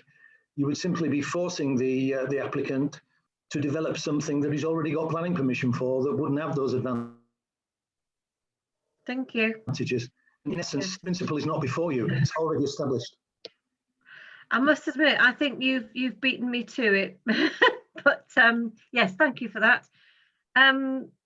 We have other speakers. I think it's Councillor Illingworth. I can see. That's correct, Councillor Clancy, and then Councillor Holmes. Thank you. Councillor Illingworth. Thank you, Chair. The solicitor has to some extent crystallised Could you my adjust your thoughts. camera again, please? Oh, I do apologise. I'll sit There we back on go. the- Right. Oh, because Yeah. all we can see is the shirt. Yeah, right. Thank you. Yes, the fallback position is they could be building the house that already has permission tomorrow morning, if they wished. Yep. Now, at 1.3 on the summary on the first page, it states that these plans have been received during the course of the application, the amended plans rather, to address concerns raised regarding scale, size, design of the dwelling, style of the carport, and the impact. So the applicant has voluntarily addressed some of our concerns that led us to a conclusion that it was all right to permit. And I just think if we now decide not to permit, we're just making ourselves look total and utter idiots and would find ourselves at an appeal hearing very quickly. I understand all the comments, but I state what I said before. They could start digging the footings. Indeed, they probably already have, so they've complied with the permission. They could carry on building to the existing extant approval right now. And so, as Bob said, what we're judging is the differences, and the differences appear to be improvements, whether we think it or not, they appear to be improvements. So anything that's smaller and anything that's addressed some of the issues, I don't think we've got much wiggle room on this one. And there you go. I've lost track, Chair, as to quite where we are. Have we heard all the speakers yet? We're not in debate, are we? We've heard all the speakers, and this was questions of the officers. But This is questions of officers. So yeah, we're not at debate yet, and I apologise. Not at debate. No, don't worry. I thought you were looking for a point of clarification, but well, it was the clarification that the solicitor had immediately just given. I just wanted to make absolutely Reiterate. sure that that's the case. Yeah. Thank you. Okay, that's lovely. Do we have any more questions of officers, or are you all got your hands up for other things? Councillor Holmes, was this a question for officers, or do you want to start the debate? It is to officers. It was actually given permission by delegation in 2017. When in 2017 was it given permission? 2016. 2016. Yeah. Yeah. Well, if it's 2016, it goes for 3 years, does it not? And if it goes Later permission. Pardon? I think there's been a later permission, Councillor Holmes. I heard the officer say that the last permission was of 2018. Louise That can... was only for an amendment. That wasn't a permission. That was an amendment. That's what Louise it will have to said. confirm. Yeah. Do you want to come back.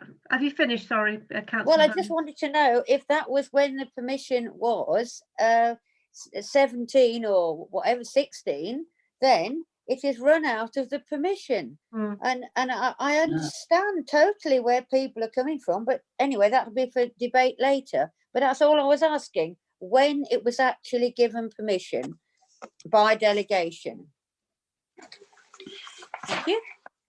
Councillor Clancy, Louise is looking to come back in. Yes, I was going to ask Louise, could you please clarify the actual date of the application and where and the date it actually commenced? And Yeah, the live one at the moment that they can develop under. August 2018. No. I said it without moving my lips. So if I can take members to page 30, what you've got is the 16 reference application, which was granted December 2016. After that, you've got a 17 application, which was granted August 2017. So the most recent application, which was granted full planning permission, was August 2017 and is therefore still relevant and in date and can indeed be implemented. Okay, thank you. So it is within time. Yeah, that's fine. That's all I wanted to know. And but that one, of course, was also given by delegation, was it? Doesn't matter. I believe so. Okay. Yeah. Right. Fine. Councillor Faulkner. Yeah. Yes. Thank you, Chair. Yeah. Just going back onto these permissions. I mean, originally it was a single-storey private dwelling by delegated. Changed to a new dormer bungalow by delegation, then non-material changes and discharge of conditions, and then the last one which says non-material amendment was when it was made into this big house, and now we've been asked to put it to committee for a 6th approval. I just can't understand, if we've had 5 done by delegation, what on earth was the point of bringing this one to? There's already a fait accompli to a committee because we can't refuse it. Wasted time bringing it here. Thank you. Was that a question for officers? Well, I just want to know why if the officers can tell us why it's come to us when they've passed it 5 times themselves and told us that we've got it's either this or basically this is the best thing we can get. And maybe to do with the number of objections that have been raised, I think, but planning officers can confirm. Yeah. Number of objections, surely. Mr. Worley. Reasons of paragraph 4.2. Yeah. Thank you. Does that answer your question? Well, I just can't understand how we got through 5 lots of delegated authorities on a 3B floodplain, and then we've got this now. It's ridiculous. Nobody objected, that's why. Yeah, did anybody know? Well, exactly. That's a question for another day, I think. Councillor Cumbers. Well, I presume back in 2016 that the Environment Agency did object, did they not? And when did it go from being a 2-bedroom bunk? No, sorry. I recall, and I can't remember now exactly where in today's papers, that when it went to the inspector to do with the new plan, that it was a positive comment about it being 2-bedroomed. So, and I presume when it became a dormer bungalow, that it went from more than 2 bedrooms, or went to more than 2 bedrooms. I mean, I can't understand how this has all happened. I know it's in a way we are where we are, but we've been, like Peter has said, we've been left with a mess to sort out, because that flooding there is unbelievable. But I can see that we can't turn this down on flooding grounds, you know, because that's we're past there. But I still can't see what's been happening through here, and how the committee has never been involved before. Thank you. Next. Councillor Clancy, Louise is indicating a wish to come in, and then we've got Councillor Illingworth and Okay. Edmund. I've just spotted Louise. Louise, did you want to come back on that? I think the hand was probably raised from the previous comment, but it's just to reiterate, you know, the permissions have been granted and this is the application before you, and balancing what has been approved already, your considerations now. Thank you. Thank you. Councillor Illingworth. Actually, during the last speaker, I believe we've moved into the realms of debating the merits and not asking questions of officers. True. So that was all. Thank you. Thank you. Bob, did you want to come back on something? I just think that the debate, the discussion's going slightly round in circles as to how we got to this position, which could be explored outside the realm of this committee. You know, the pertinent fact is there is a planning permission for something that looks a little bit bigger than what they're proposing now, and refusal of this will almost certainly lead to that being built. And you know, that's fine. Yeah, and you know that's the overriding material consideration here. I think in my mind, we either have the current application which is live, or we have a newer and sort of improved one, and that's the two things we have to weigh up. Councillor Steadman, have you got a question, or is it?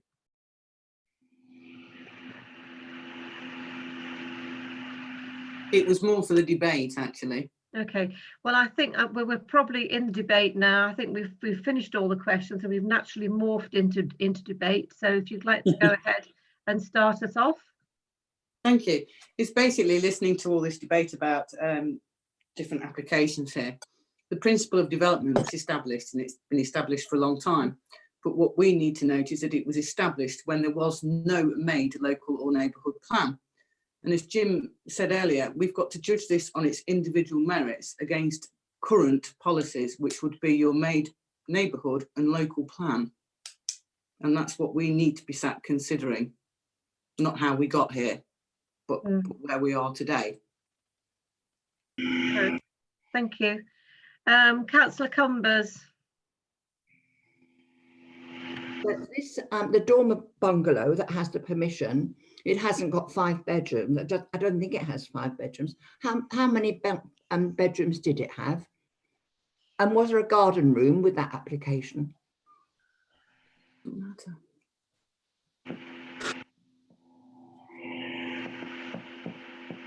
You want to answer that, Louise? I don't know off the top of my head. Thank you.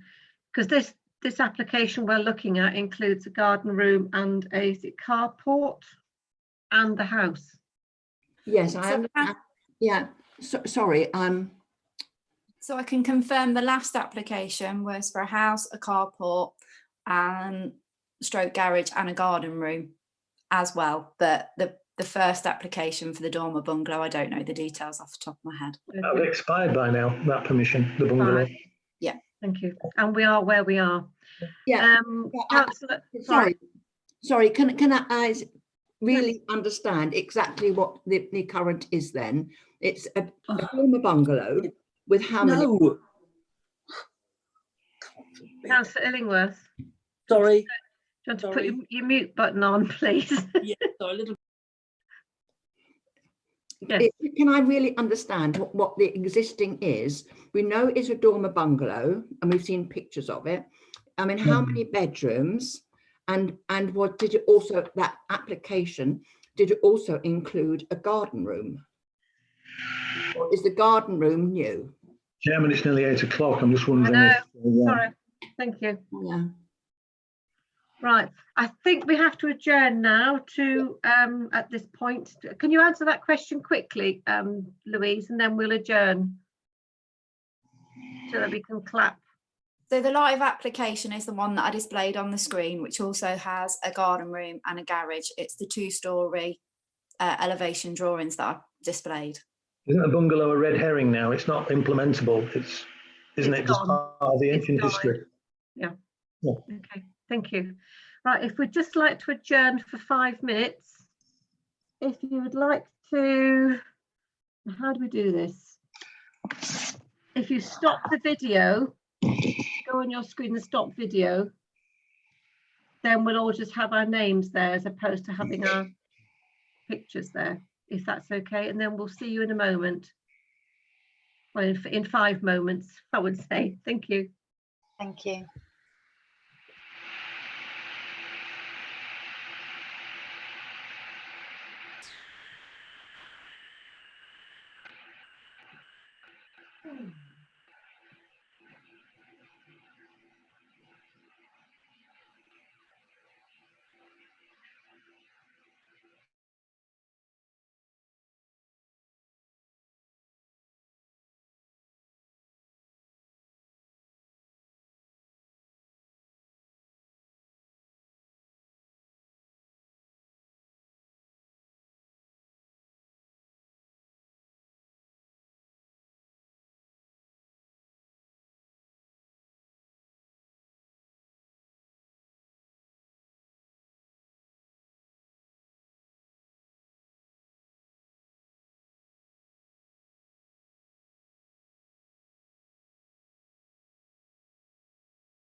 Hi, Natasha. Hello, Councillor Clancy. Right. Still waiting for a few. And it's 5 minutes. Councillor Clancy, I'm just asking the ones that we can't see to start their video again. Okay, thank you.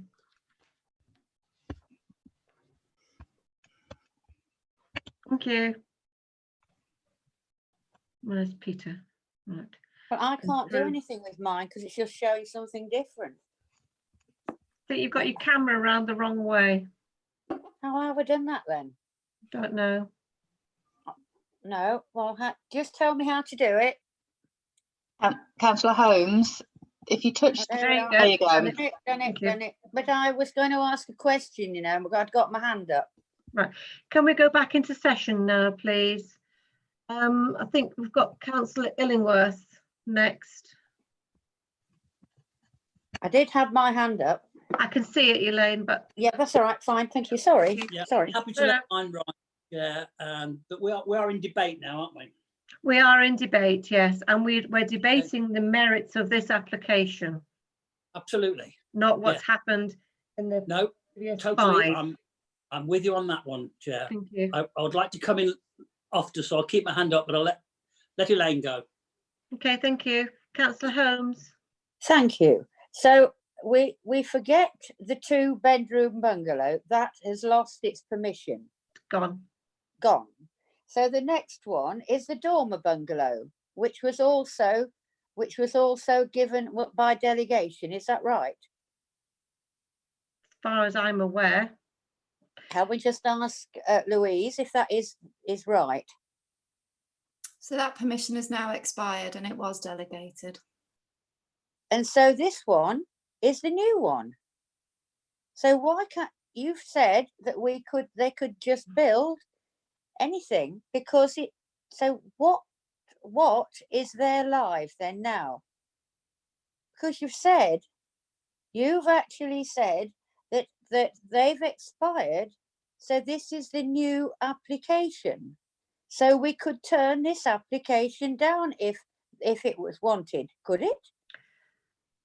I'm asking Louise. No, I was going to say we've already been over this, but well, I thought we had, but I mean, this is why I'm asking the question. So I know that. So I did have my hand up, but I'll come in now. So the 2016 application for the bungalow has now expired. The 2017 application is live and has been amended to be what I displayed on the screen to you, and that is live.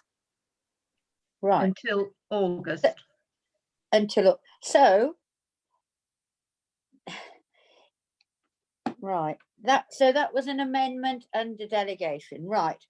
So if you're looking at this, I am looking at this as something environmentally crazy. I looked at that site. I haven't got any feelings one way or another. I'm trying to keep feelings out of it with the poor couple and all that sort of thing. But when we put plans in for anything, when anybody puts plans in for anything, then surely it's a flood area. It's not just a bit of a flood area, it's a massive flood area. And we are supposedly now, unless you don't read or you don't take notice of what we are supposed to be going to have within the next 10 years, and that is more water, more rain at times when there will be more flooding. And we are just being crackers. I cannot go with this application. I really cannot go with it.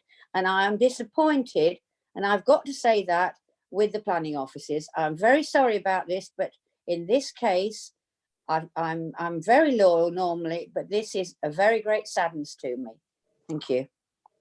Thank you. Councillor Illingworth, did you want to come in now, or? Yeah. I don't know how many times the officers have to spell it out. the application we're considering is some improvements against an application we've already permitted. That's right. How we got there, whether it's delegated, is of absolutely no consequence. Our choice is simple. Vote to approve an improved plan, or vote against it and get one that, by the officers' reckoning, given all their professional expertise, knowing it was going to come to the committee, their conclusion is that this should take precedence over that, the previous one that's existing, because it's better. So us well-intentioned amateurs, as I've heard us referred to often, are suggesting that the officers have got it all wrong.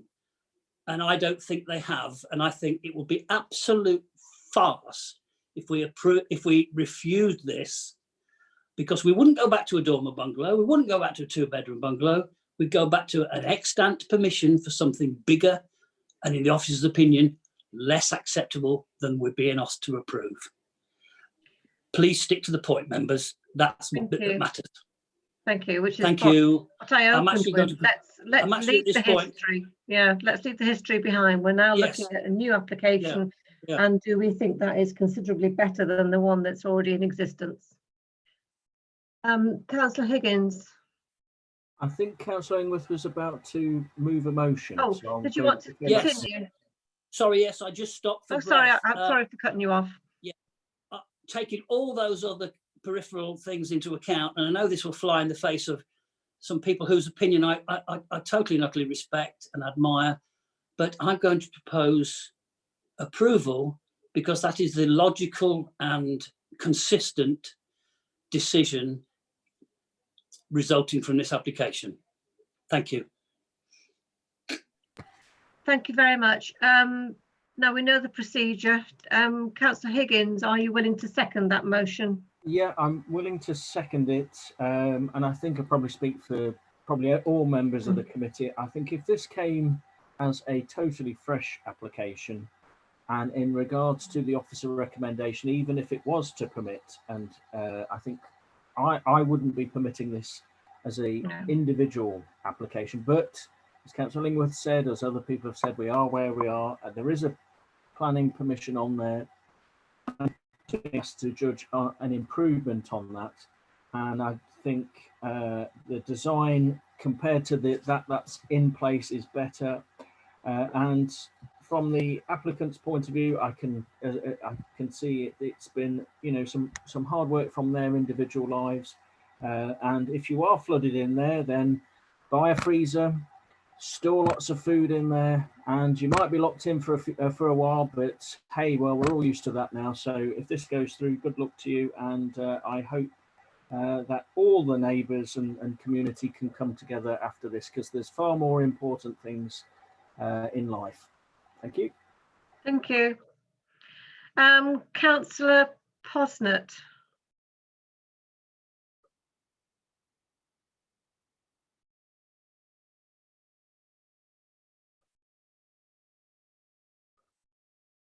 Right, thank you very much. Actually, I was going to propose the application. I agree entirely with what Councillor Illingworth and Councillor Higgins have said. We may not like it, but we've got no choice, I don't think. And I think members ought to take on board something that you keep saying, that when we get notification of planning applications, look at them, and they're delegated, look at them and think whether there may be some something that you may find unacceptable, or you think the residents that you know may do. But I think you need to look at those much more carefully than we perhaps do.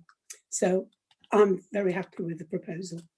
Thank you. Thank you for those words. Councillor Faulkner.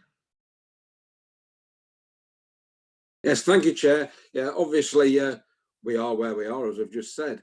You know, we've made our views known about what we think of the previous decisions, and as this proposal, in the eyes of the officers, is a better one than has already been approved, then I'm going to have to support it. Okay. Thank you. Councillor Cumbers. Thank you. Yeah, I'm afraid I can't support it. For two reasons. One, we're going from a 3-bedroomed dwelling. That's what I understand, a 3-bedroom dwelling, which is the sort of the thing that that village needs. And the other thing is that it's not within the limit of development, or limit to development is the expression. So those are my two reasons for not supporting it. Okay. But I understand all the rest, you know, I can understand that. And all I was kept asking questions, trying to establish what we've been left with. And I said, what I understand, we've been left with a 3-bedroomed, and what's now being proposed is a 5-bedroomed. And I don't think that's acceptable. Thank you. Thank you. Councillor Douglas.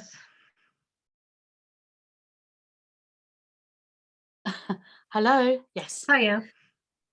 The design, although larger, has been narrowed somewhat, and has been considered an improvement, not only in that respect, but also in the fact of materials used. I thought it was a very unusual year last year for flooding, and although those photographs were very dramatic and very unpleasant to look at the other side there's a railway, and the railway never floods, and this new house is going to be next to that railway, so they have an access over that railway. I know it's not safe necessarily, but I have walked that way and you can get over it, and it's never flooded. So I was a little reassured in that respect. These days you have fantastic flooding approaches, that massive containers put underground, special braking systems that could actually help the neighbour, not be a hindrance to the neighbour at Mill House. So it's quite dramatic what they can do these days. In fact, the situation could even be improved a little if it was approached in the right way. I'd be quite interested in how they're going to approach that flooding question, because there's a lot of potential there for stabilising the whole area. I have walked down there. I have friends in the village. I've walked through there. The pond habitually didn't used to flood to the extent it did last year, and I'm wondering how many houses across the UK aren't being built because we're having these kind of arguments. And I think we've just got to keep it in perspective. Although it is presumed that we will have more floods in the future, maybe we won't. We don't know. But I just think it was an unusual year. We shouldn't really take our kind of lead from that necessarily, but just bear it in mind. But basically, if the officers can support reasons for a slightly larger bedroomed house, then I'm happy to support that as well. So I will be supporting Lee's proposal, John Illingworth's proposal, whoever proposed it. Thank you. Councillor Illingworth proposed it. Thank you. Councillor Steadman.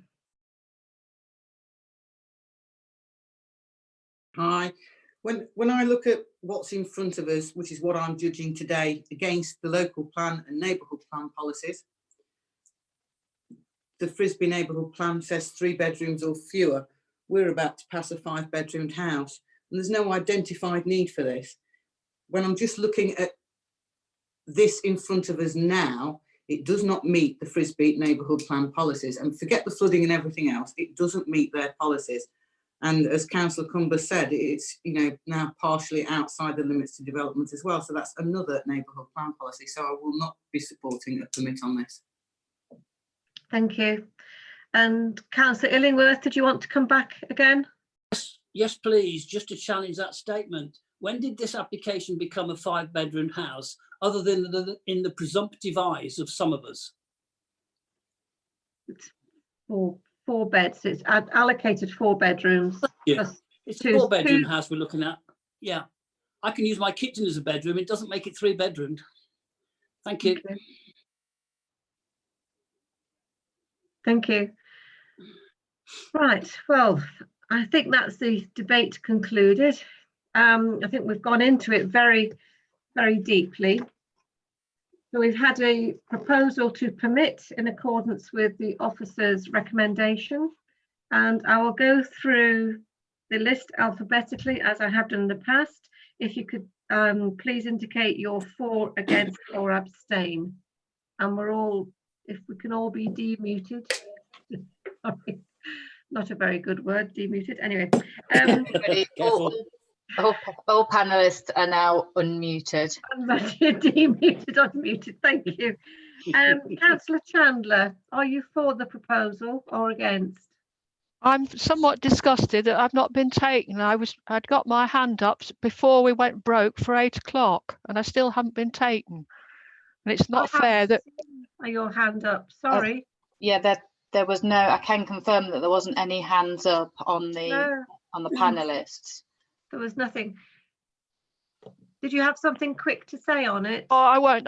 I'm on principle, I can't support this. I represent a ward that has a lot of flooding problems. And if my people in Bottisford were to know that I'd supported an application that lay in a 3B flood zone, I would get lynched out of the village. So I can't support this, and I'd like my vote recorded, please. Thank you.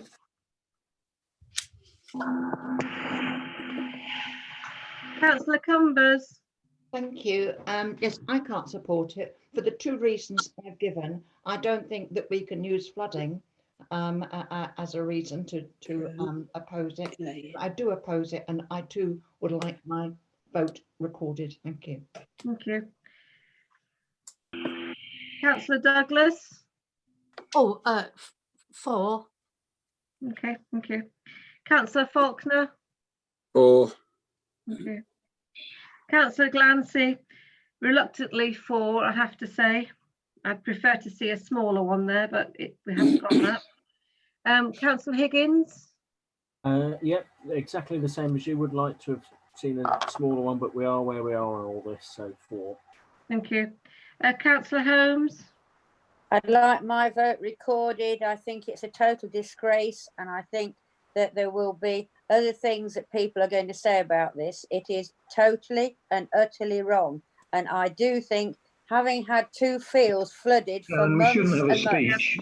No, we're making a speech. All we're doing is going through the Chairman, vote. are we Thank you. voting or debating still? No, we're just We're going not. through the vote for, against, or abstain. Against, yeah. Councillor Illingworth? 4, Chair.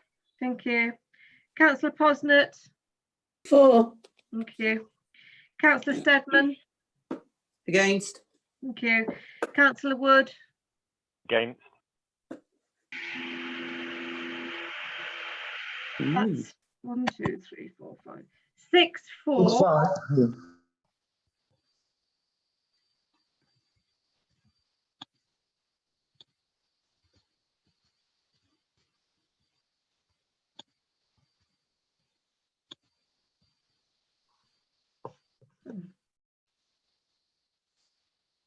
Thank you.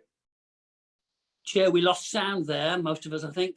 Oh, I've just said that the vote has been, the application has been carried for permit. We have 6 for the motion and 5 against. Thank you. Thank you. This is a permit in line with Health Officer's recommendations.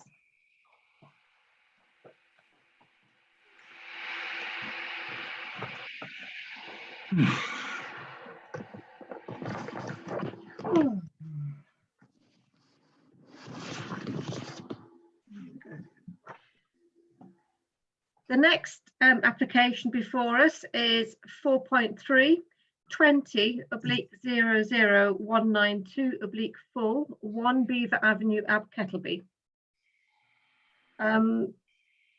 Who's handling this one? Is it Louise or is it Jim? It's myself, Chair. Okay. Hi, Louise. Thank you. Thank you, Chair.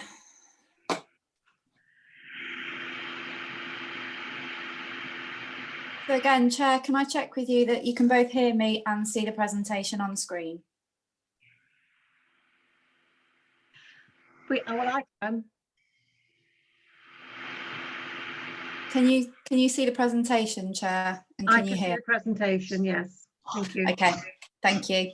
The application is presented to members due to being a revised scheme of an application previously refused at Planning Committee in April 2019. The proposal is a full planning application for the erection of one single-storey dwelling on garden land associated with 1 Beaver Avenue and within the defined limits to development as set out in the neighbourhood plan. The proposal would allow for a 9.4 metre rear garden, reducing to 7 metres at the eastern end of the dwelling, siting 12.2 metres away from the rear elevation of number 1 Beaver Avenue, and allowing for 2 cars to be parked off the public highway. The proposal has reorientated the plot and is therefore now sited away from the boundary with number 3 Beaver Avenue. The proposal has moved further away from the rear elevation of number 3, and the land is to be dug out so the dwelling would sit level with Quorn Avenue and thus sit significantly lower than the boundary with number 3 Beaver Avenue. The eaves of the dwelling would now be sat approximately level with the boundary fence. The proposal is simple in its form and would match that of the surrounding dwellings in both material and design. The single-storey dwelling would be 4.5 metres in height and is designed to maximise light entering the living areas using glass doors to the majority of the rear elevation. There are no windows proposed to the side elevations, and bricks will match those of number 1 Beaver Avenue. The proposal will provide a modest 1-bedroom dwelling with open kitchen and dining area and a separate lounge. As mentioned, the proposal includes excavation works to lower the ground level of the site by approximately 1.3 metres to bring it in line with Quorn Avenue. Therefore, the proposal would be in line with other dwellings in the area and would be sited 4.5 metres in height from the finished floor level as shown, which is along this point just here. So to conclude, the proposal accords with the proposals, sustainability proposals within the local plan and being identified as an acceptable location for windfall development. It is within the limits to development as set out in the neighbourhood plan. It is not considered to have any adverse impact upon the character of the street scene, and given the revisions to the previous refusal, in terms of the dug down nature of the proposal, there is not considered to be any significant adverse impact upon the residential amenity of surrounding properties. And for these reasons, it is recommended for approval, subject to conditions within the report.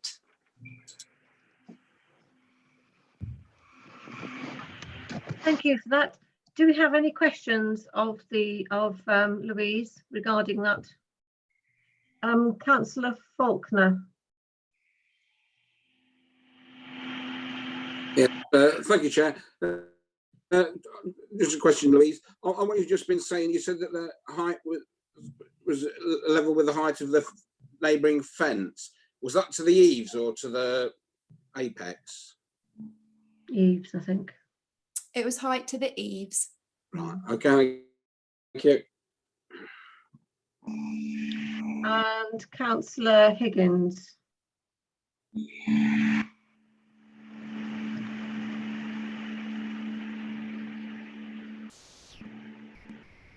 Hello, right.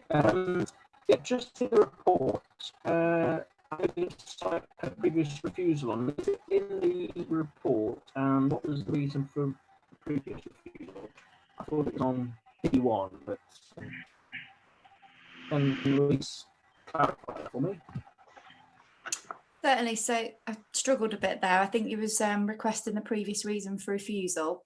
If that's the case, then if members turn to page 51, it's outlined in full, and the main policy was policy D1 to the previous application. Thank you. Yeah, okay. Councillor Illingworth. Yes, thank you, Chair. Could just I made the point that well, in discussions, it's all about levels. This the 1.3 meters is the improvement in the light of the reasons some of the reasons we gave for refusal. Could the officer just tell me what the separation distance is from, nearest building point to nearest builder point of the adjacent property, please? Of the neighbouring property, should I say? Can you just have the separation distance? Yeah, so it's 12.2 metres from the rear elevation of number 1. And what about number 3?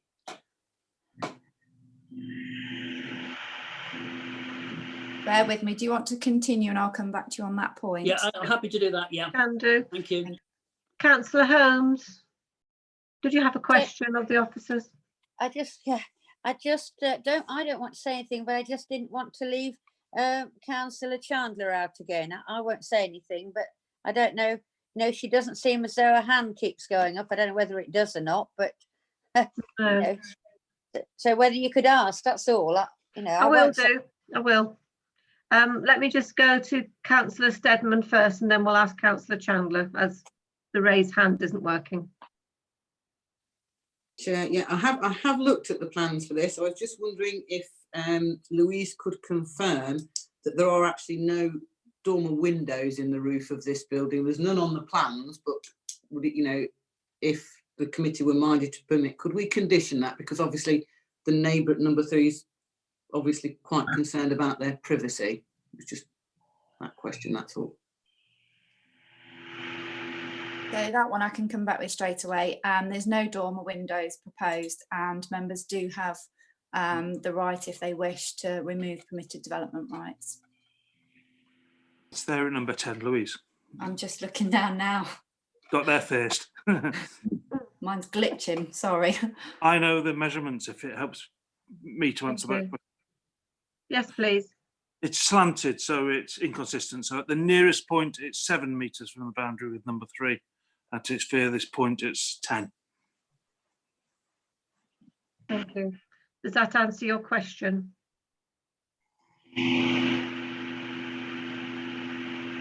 thank you. Councillor Chandler, did you have a question? I'd like to make a point, yeah, if I may. We're doing questions of the officers at the moment. Is it a question Well, of the officers? I'll come back to Louise.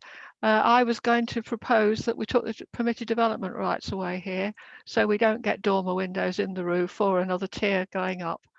So Okay. whether that can be considered, please. So if I could come back to the point that Mr. Worley raised, condition 10 actually does that already. Thank you. Right, back to Councillor Illingworth. Thank you, Chair. Yes. No, what I was trying to get a feel for was build it brick to bricks separation distance, not necessarily bricks to boundary, because it does sit at right angles to the property. So I'm trying to get the proximity from dwelling to dwelling as opposed to plot boundary to dwelling. Thank you. Thank you. Got funny noises on here. Have we got that information yet, Louise? I think Mr. Worley already gave you the measurements. Okay, right. So we're fully. The boundary. I think I misunderstood the question. Mm. I'm getting the plans up. I'll only be a moment. Okay, thank you. Just bear with us. I hope. Famous last words. And it might be an estimate.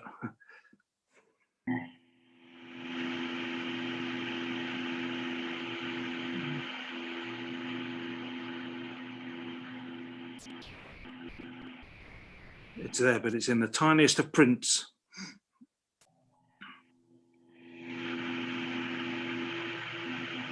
Okay, so the gable end of the new house would be 12 metres from the rear of its host.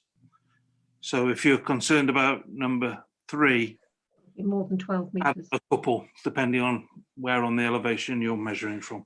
Okay, thank you. Does that answer your question, Councillor Illingworth? Are you happy with that? Yeah, okay, thank you. Right. Now we have 3 speakers on this application. Has Mr. Love managed to log on, Natasha? No, Councillor Glancy, I can confirm that we've been attempting, as the meeting's been progressing, to get in contact. We've tried emailing a few times and also resent the login details for Zoom, but we've had no response. Okay, thank you. Right, so has every member received Mr. Love's and Gail Bennett's objection, and have you read it? If not, I can read it out now if that's any help. Or will an officer read it?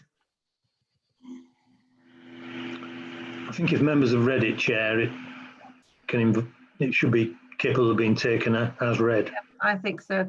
Mel, sorry, Councillor Steadman.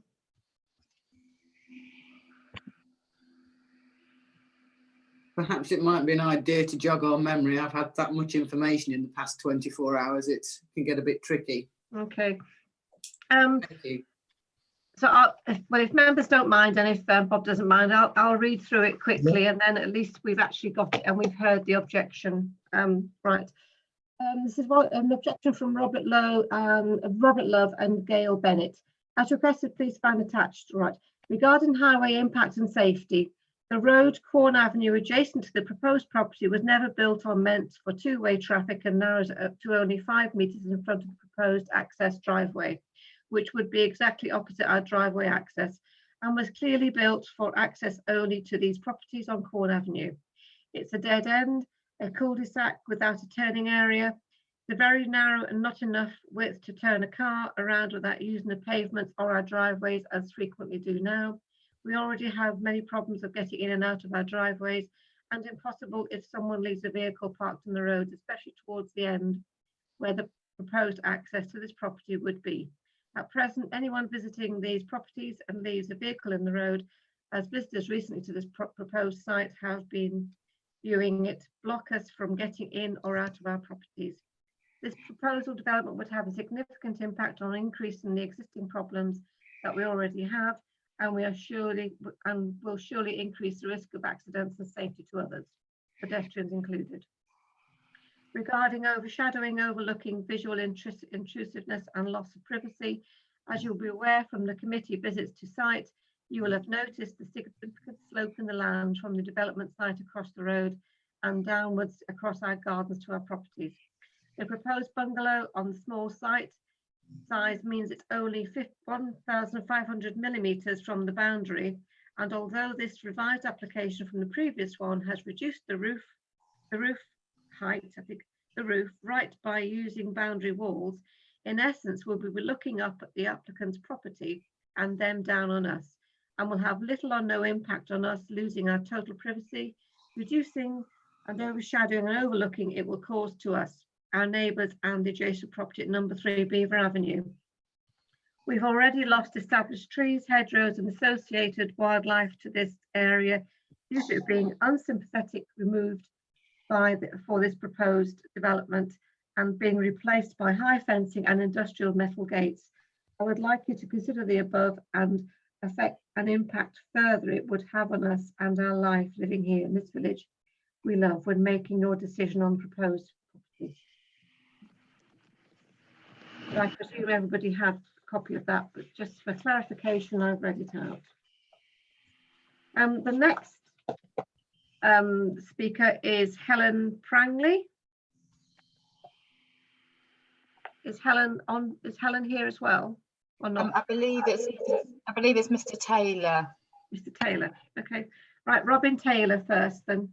Hello. Can you hear me? We can indeed. Good. Helen's not very well, so I've taken her place at the 11th hour. Oh, okay. Thank you. She's in dire straits. No problem. Thank you for allowing me to speak this evening. I am here on behalf of the applicant, who unfortunately does not have the technology to be able to attend himself. I'm pleased to see the positive recommendation in the officer's report. And his architect, me, have worked on this amended scheme to ensure that it overcomes the committee's previous reason for refusal, namely the impact on number 3 Beaver Avenue. Confirm is 16.6 metres from the nearest corner of the new dwelling. Kettleby as a rural hub is a sustainable location for housing development of this scale. The proposed dwelling is a modest single-storey, one-bedroom property which is planned to meet the specific housing needs of the applicant as long-term residents of Kettleby who wish to downsize to a single-storey dwelling whilst remaining close to family members. The proposed property would have a frontage with the street onto Corn Avenue. This frontage will remain open in the same way as the existing houses on the estate have open frontages to ensure it fits seamlessly into the street scene. The materials proposed are the same as the existing dwelling. The revised scheme reorientates the proposed dwelling, bringing it forward and perpendicular to the road to ensure it is further away from the rear boundary and that views are directly further away from the nearest dwellings, including number 3 Beaver Avenue.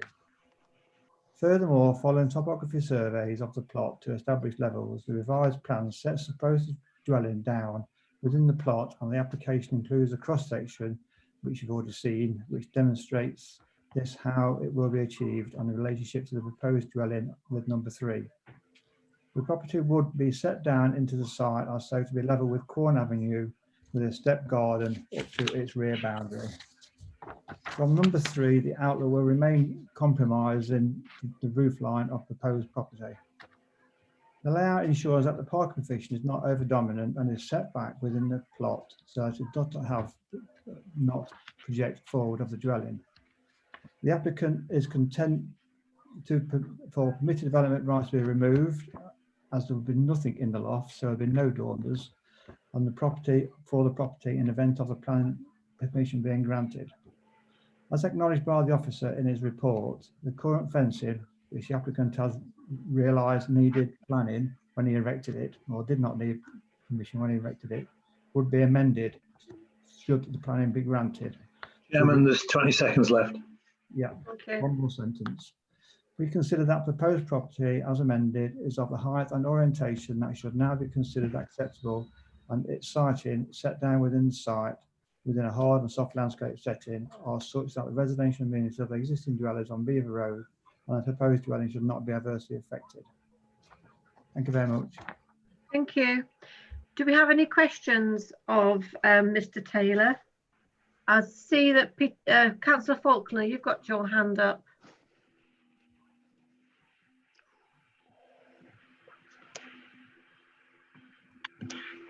Yes, thank you, Chair. Yes, I'd just like a quick question because I got a mixed hearing on that about the boundary fence that's been erected.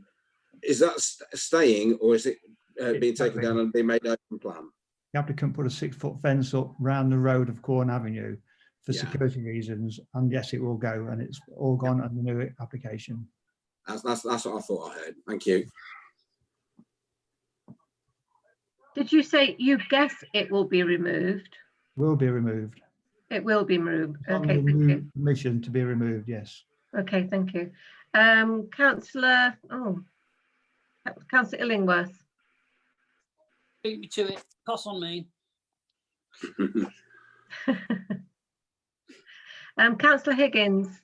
Well, it's probably to a question to the applicant, but also to officers. I understand that that fence on the roadside needs planning permission in any case.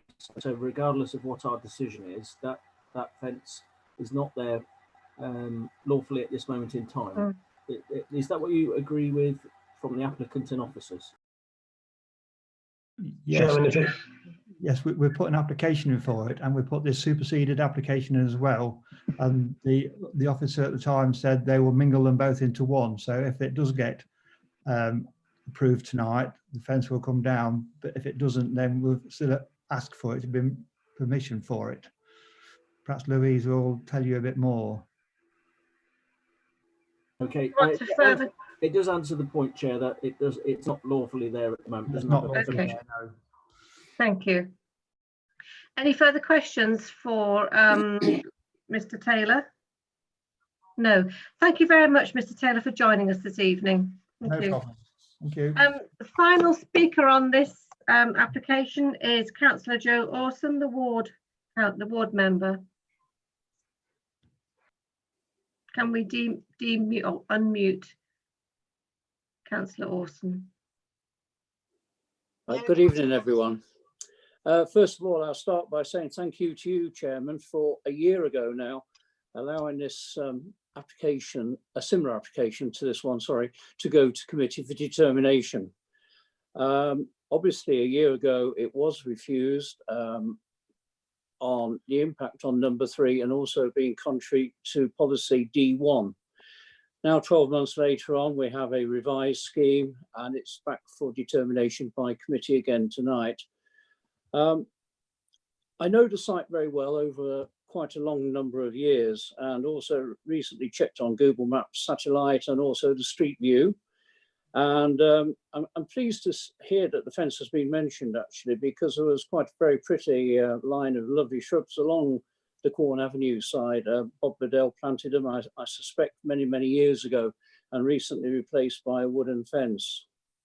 I do thank the applicant and their consultants for taking on board the reasons for the previous refusal by citing the proposed building lower and further away from number 3.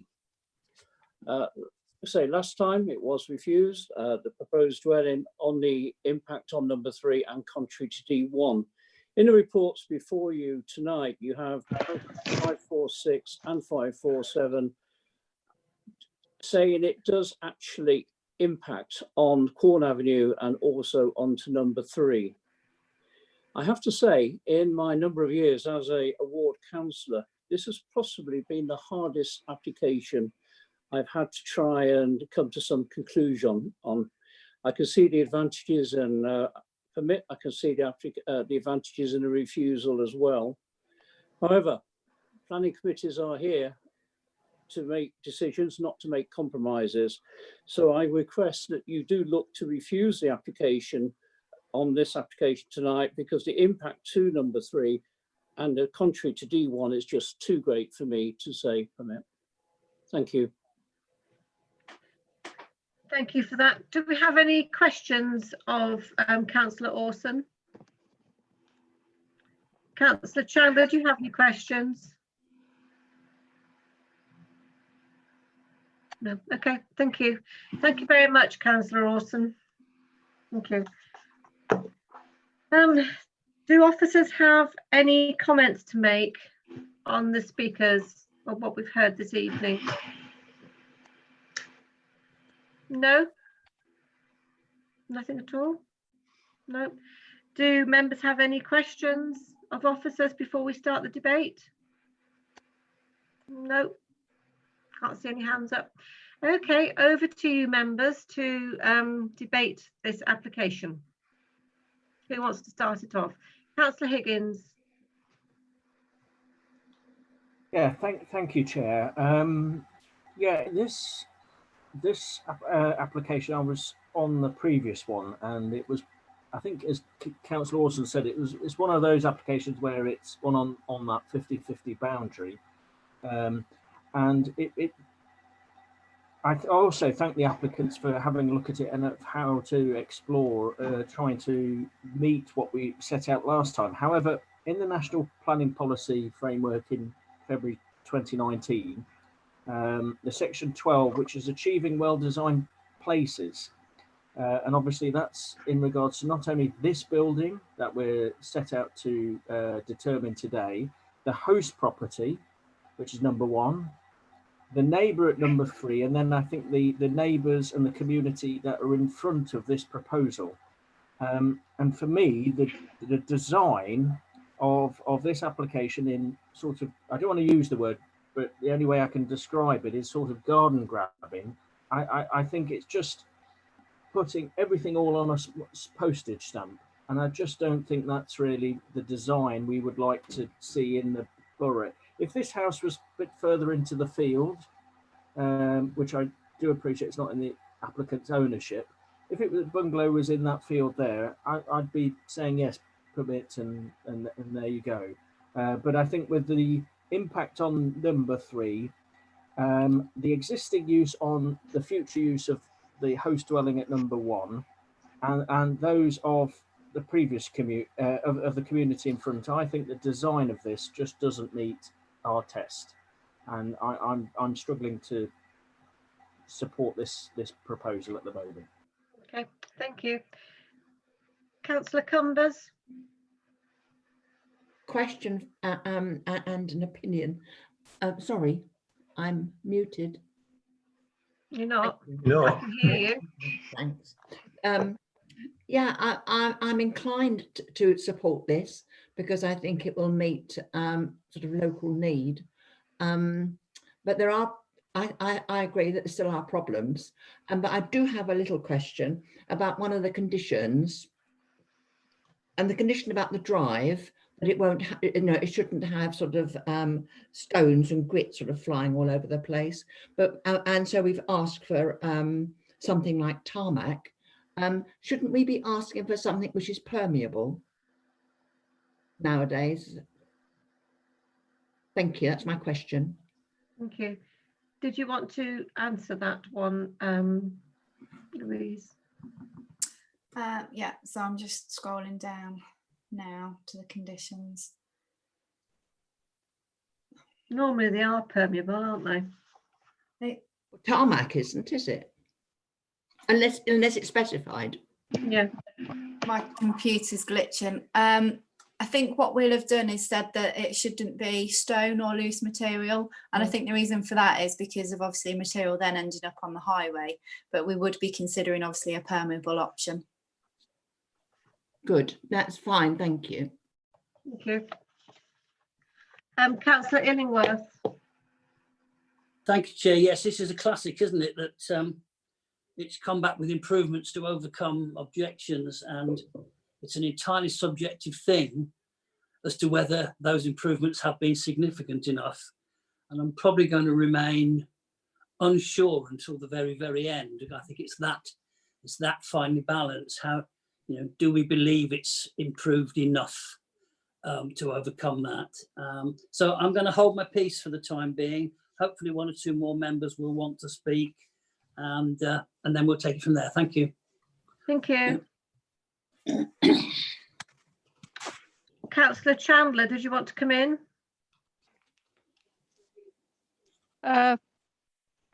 This is, in my eyes, garden grabbing, but it is a one-bedroom bungalow, which there is a demand for, especially in villages.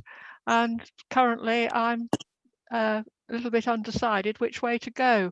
But I would, if I go for it, I want the permitted development rights taken away.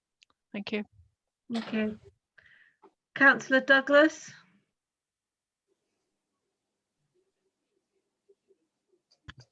Oh, where am I? Where's my notes? Just a moment. Yes, I didn't attend the original site and take part in the application previously. So this is my first time of seeing it. So with fresh eyes, obviously it's an improved design as to the original one, which I'm pleased to see. I also found this really, really difficult. It was really borderline either way, and I've seldom experienced this to this extent. So it was really 50-50. I like the design. It would fit in kind of, but then I did get the feeling that it was kind of shoehorned in. This kind of overall squashed look. So although you could fit it in, drop it down, and it would be acceptable, I couldn't get away from the fact that it would look pushed in, just kind of like, shoehorned in, I think is the expression. I'm still undecided. I'd like to listen to the debate a bit further, a little bit more. I'm 50-50, but I'm not overly tending towards it at this point. Thank you. Okay. Councillor Faulkner.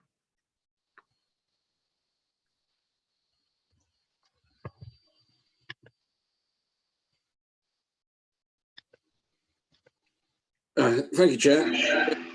Just a little bit of clarification, possibly, from one of the officers. One of the reasons we refused it last time was about the including appropriate safe connections to the existing highway. Has that actually changed at all for this application from the previous one? Has it been made different? Good point.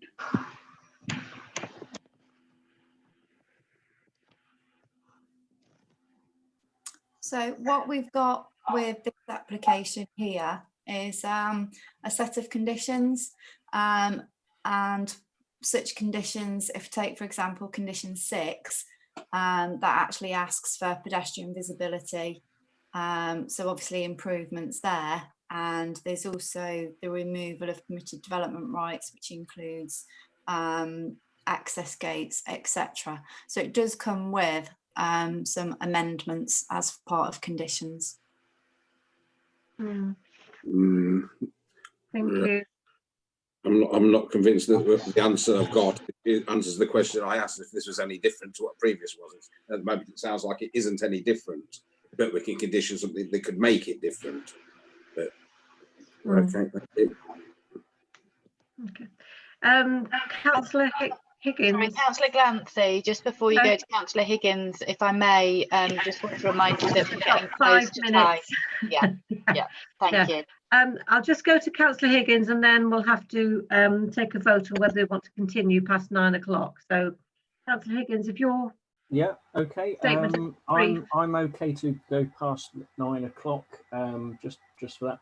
But I'm going to propose. I've heard some of the debate, and it certainly is a borderline issue. It has been for me since I've gone to that site, and it has been since the first one. But for me, it's just not enough, and I think I am going to propose a refusal on policy D1, namely the amenity to the neighbours and neighbouring properties are compromised in this situation, and that the hang on a minute. The buildings and development should be designed to reflect the wider context of the local area and respect the local vernacular without stifling innovative design. But I think this just doesn't respect that vernacular there. So I'm proposing a refusal on D1.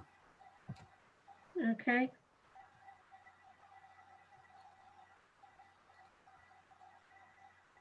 I'm just trying to make notes of what you said.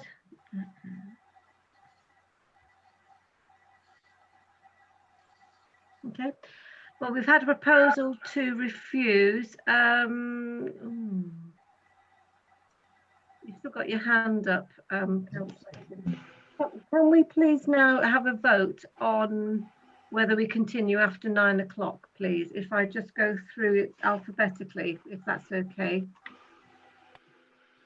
Do this quickly. Confirm I've unmuted all the panelists. Right. Councillor Chandler?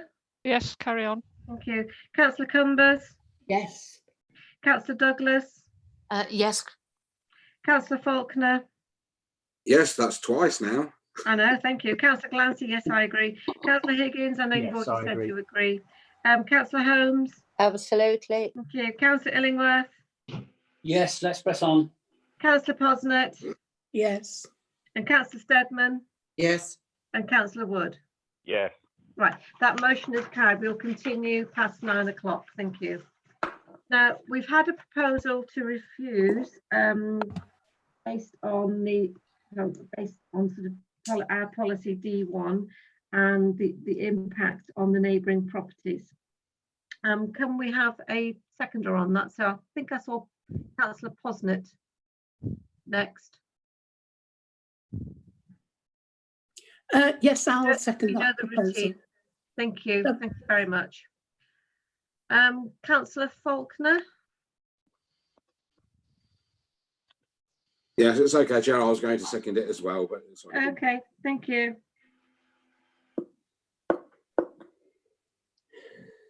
And we have Councillor Posnett. Do you still want to speak? Because you've got your hand raised. No. Okay, No. thank you.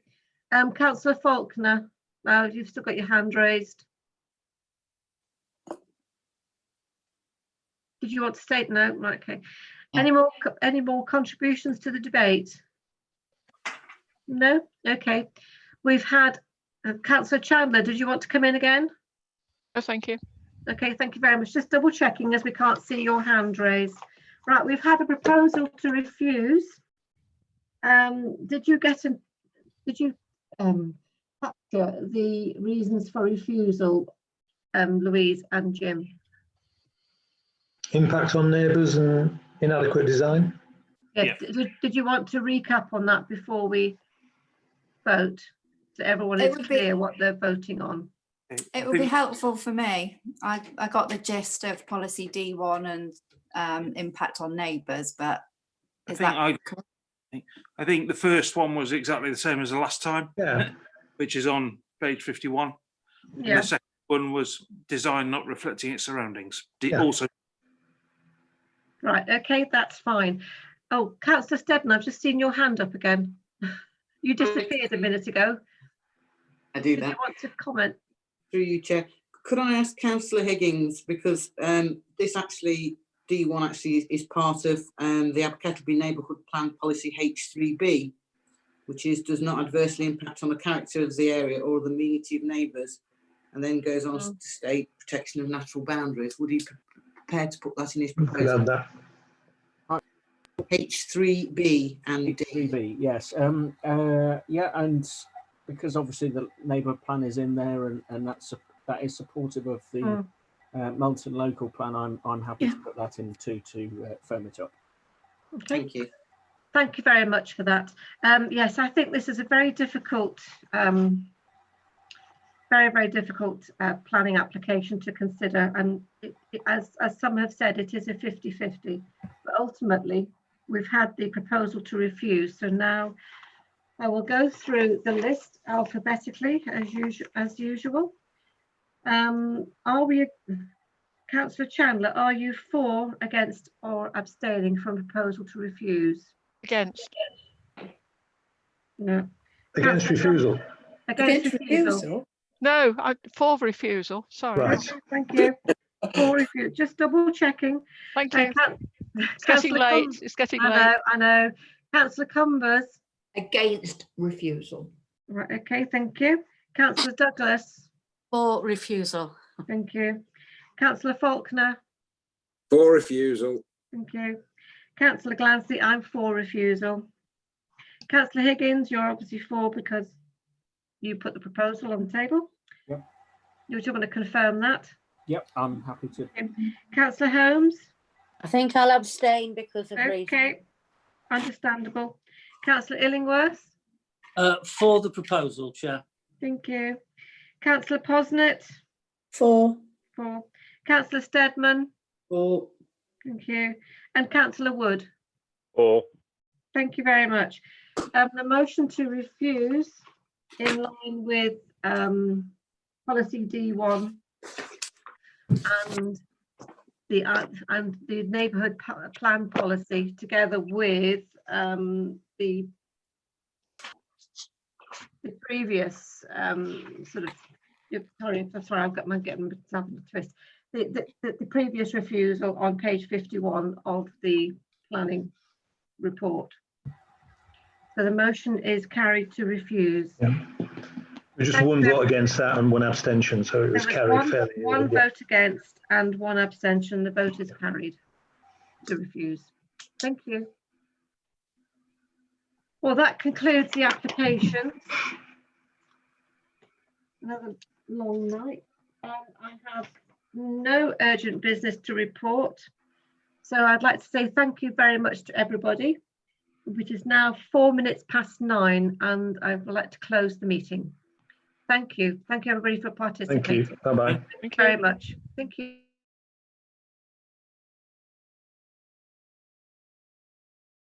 Done very well again.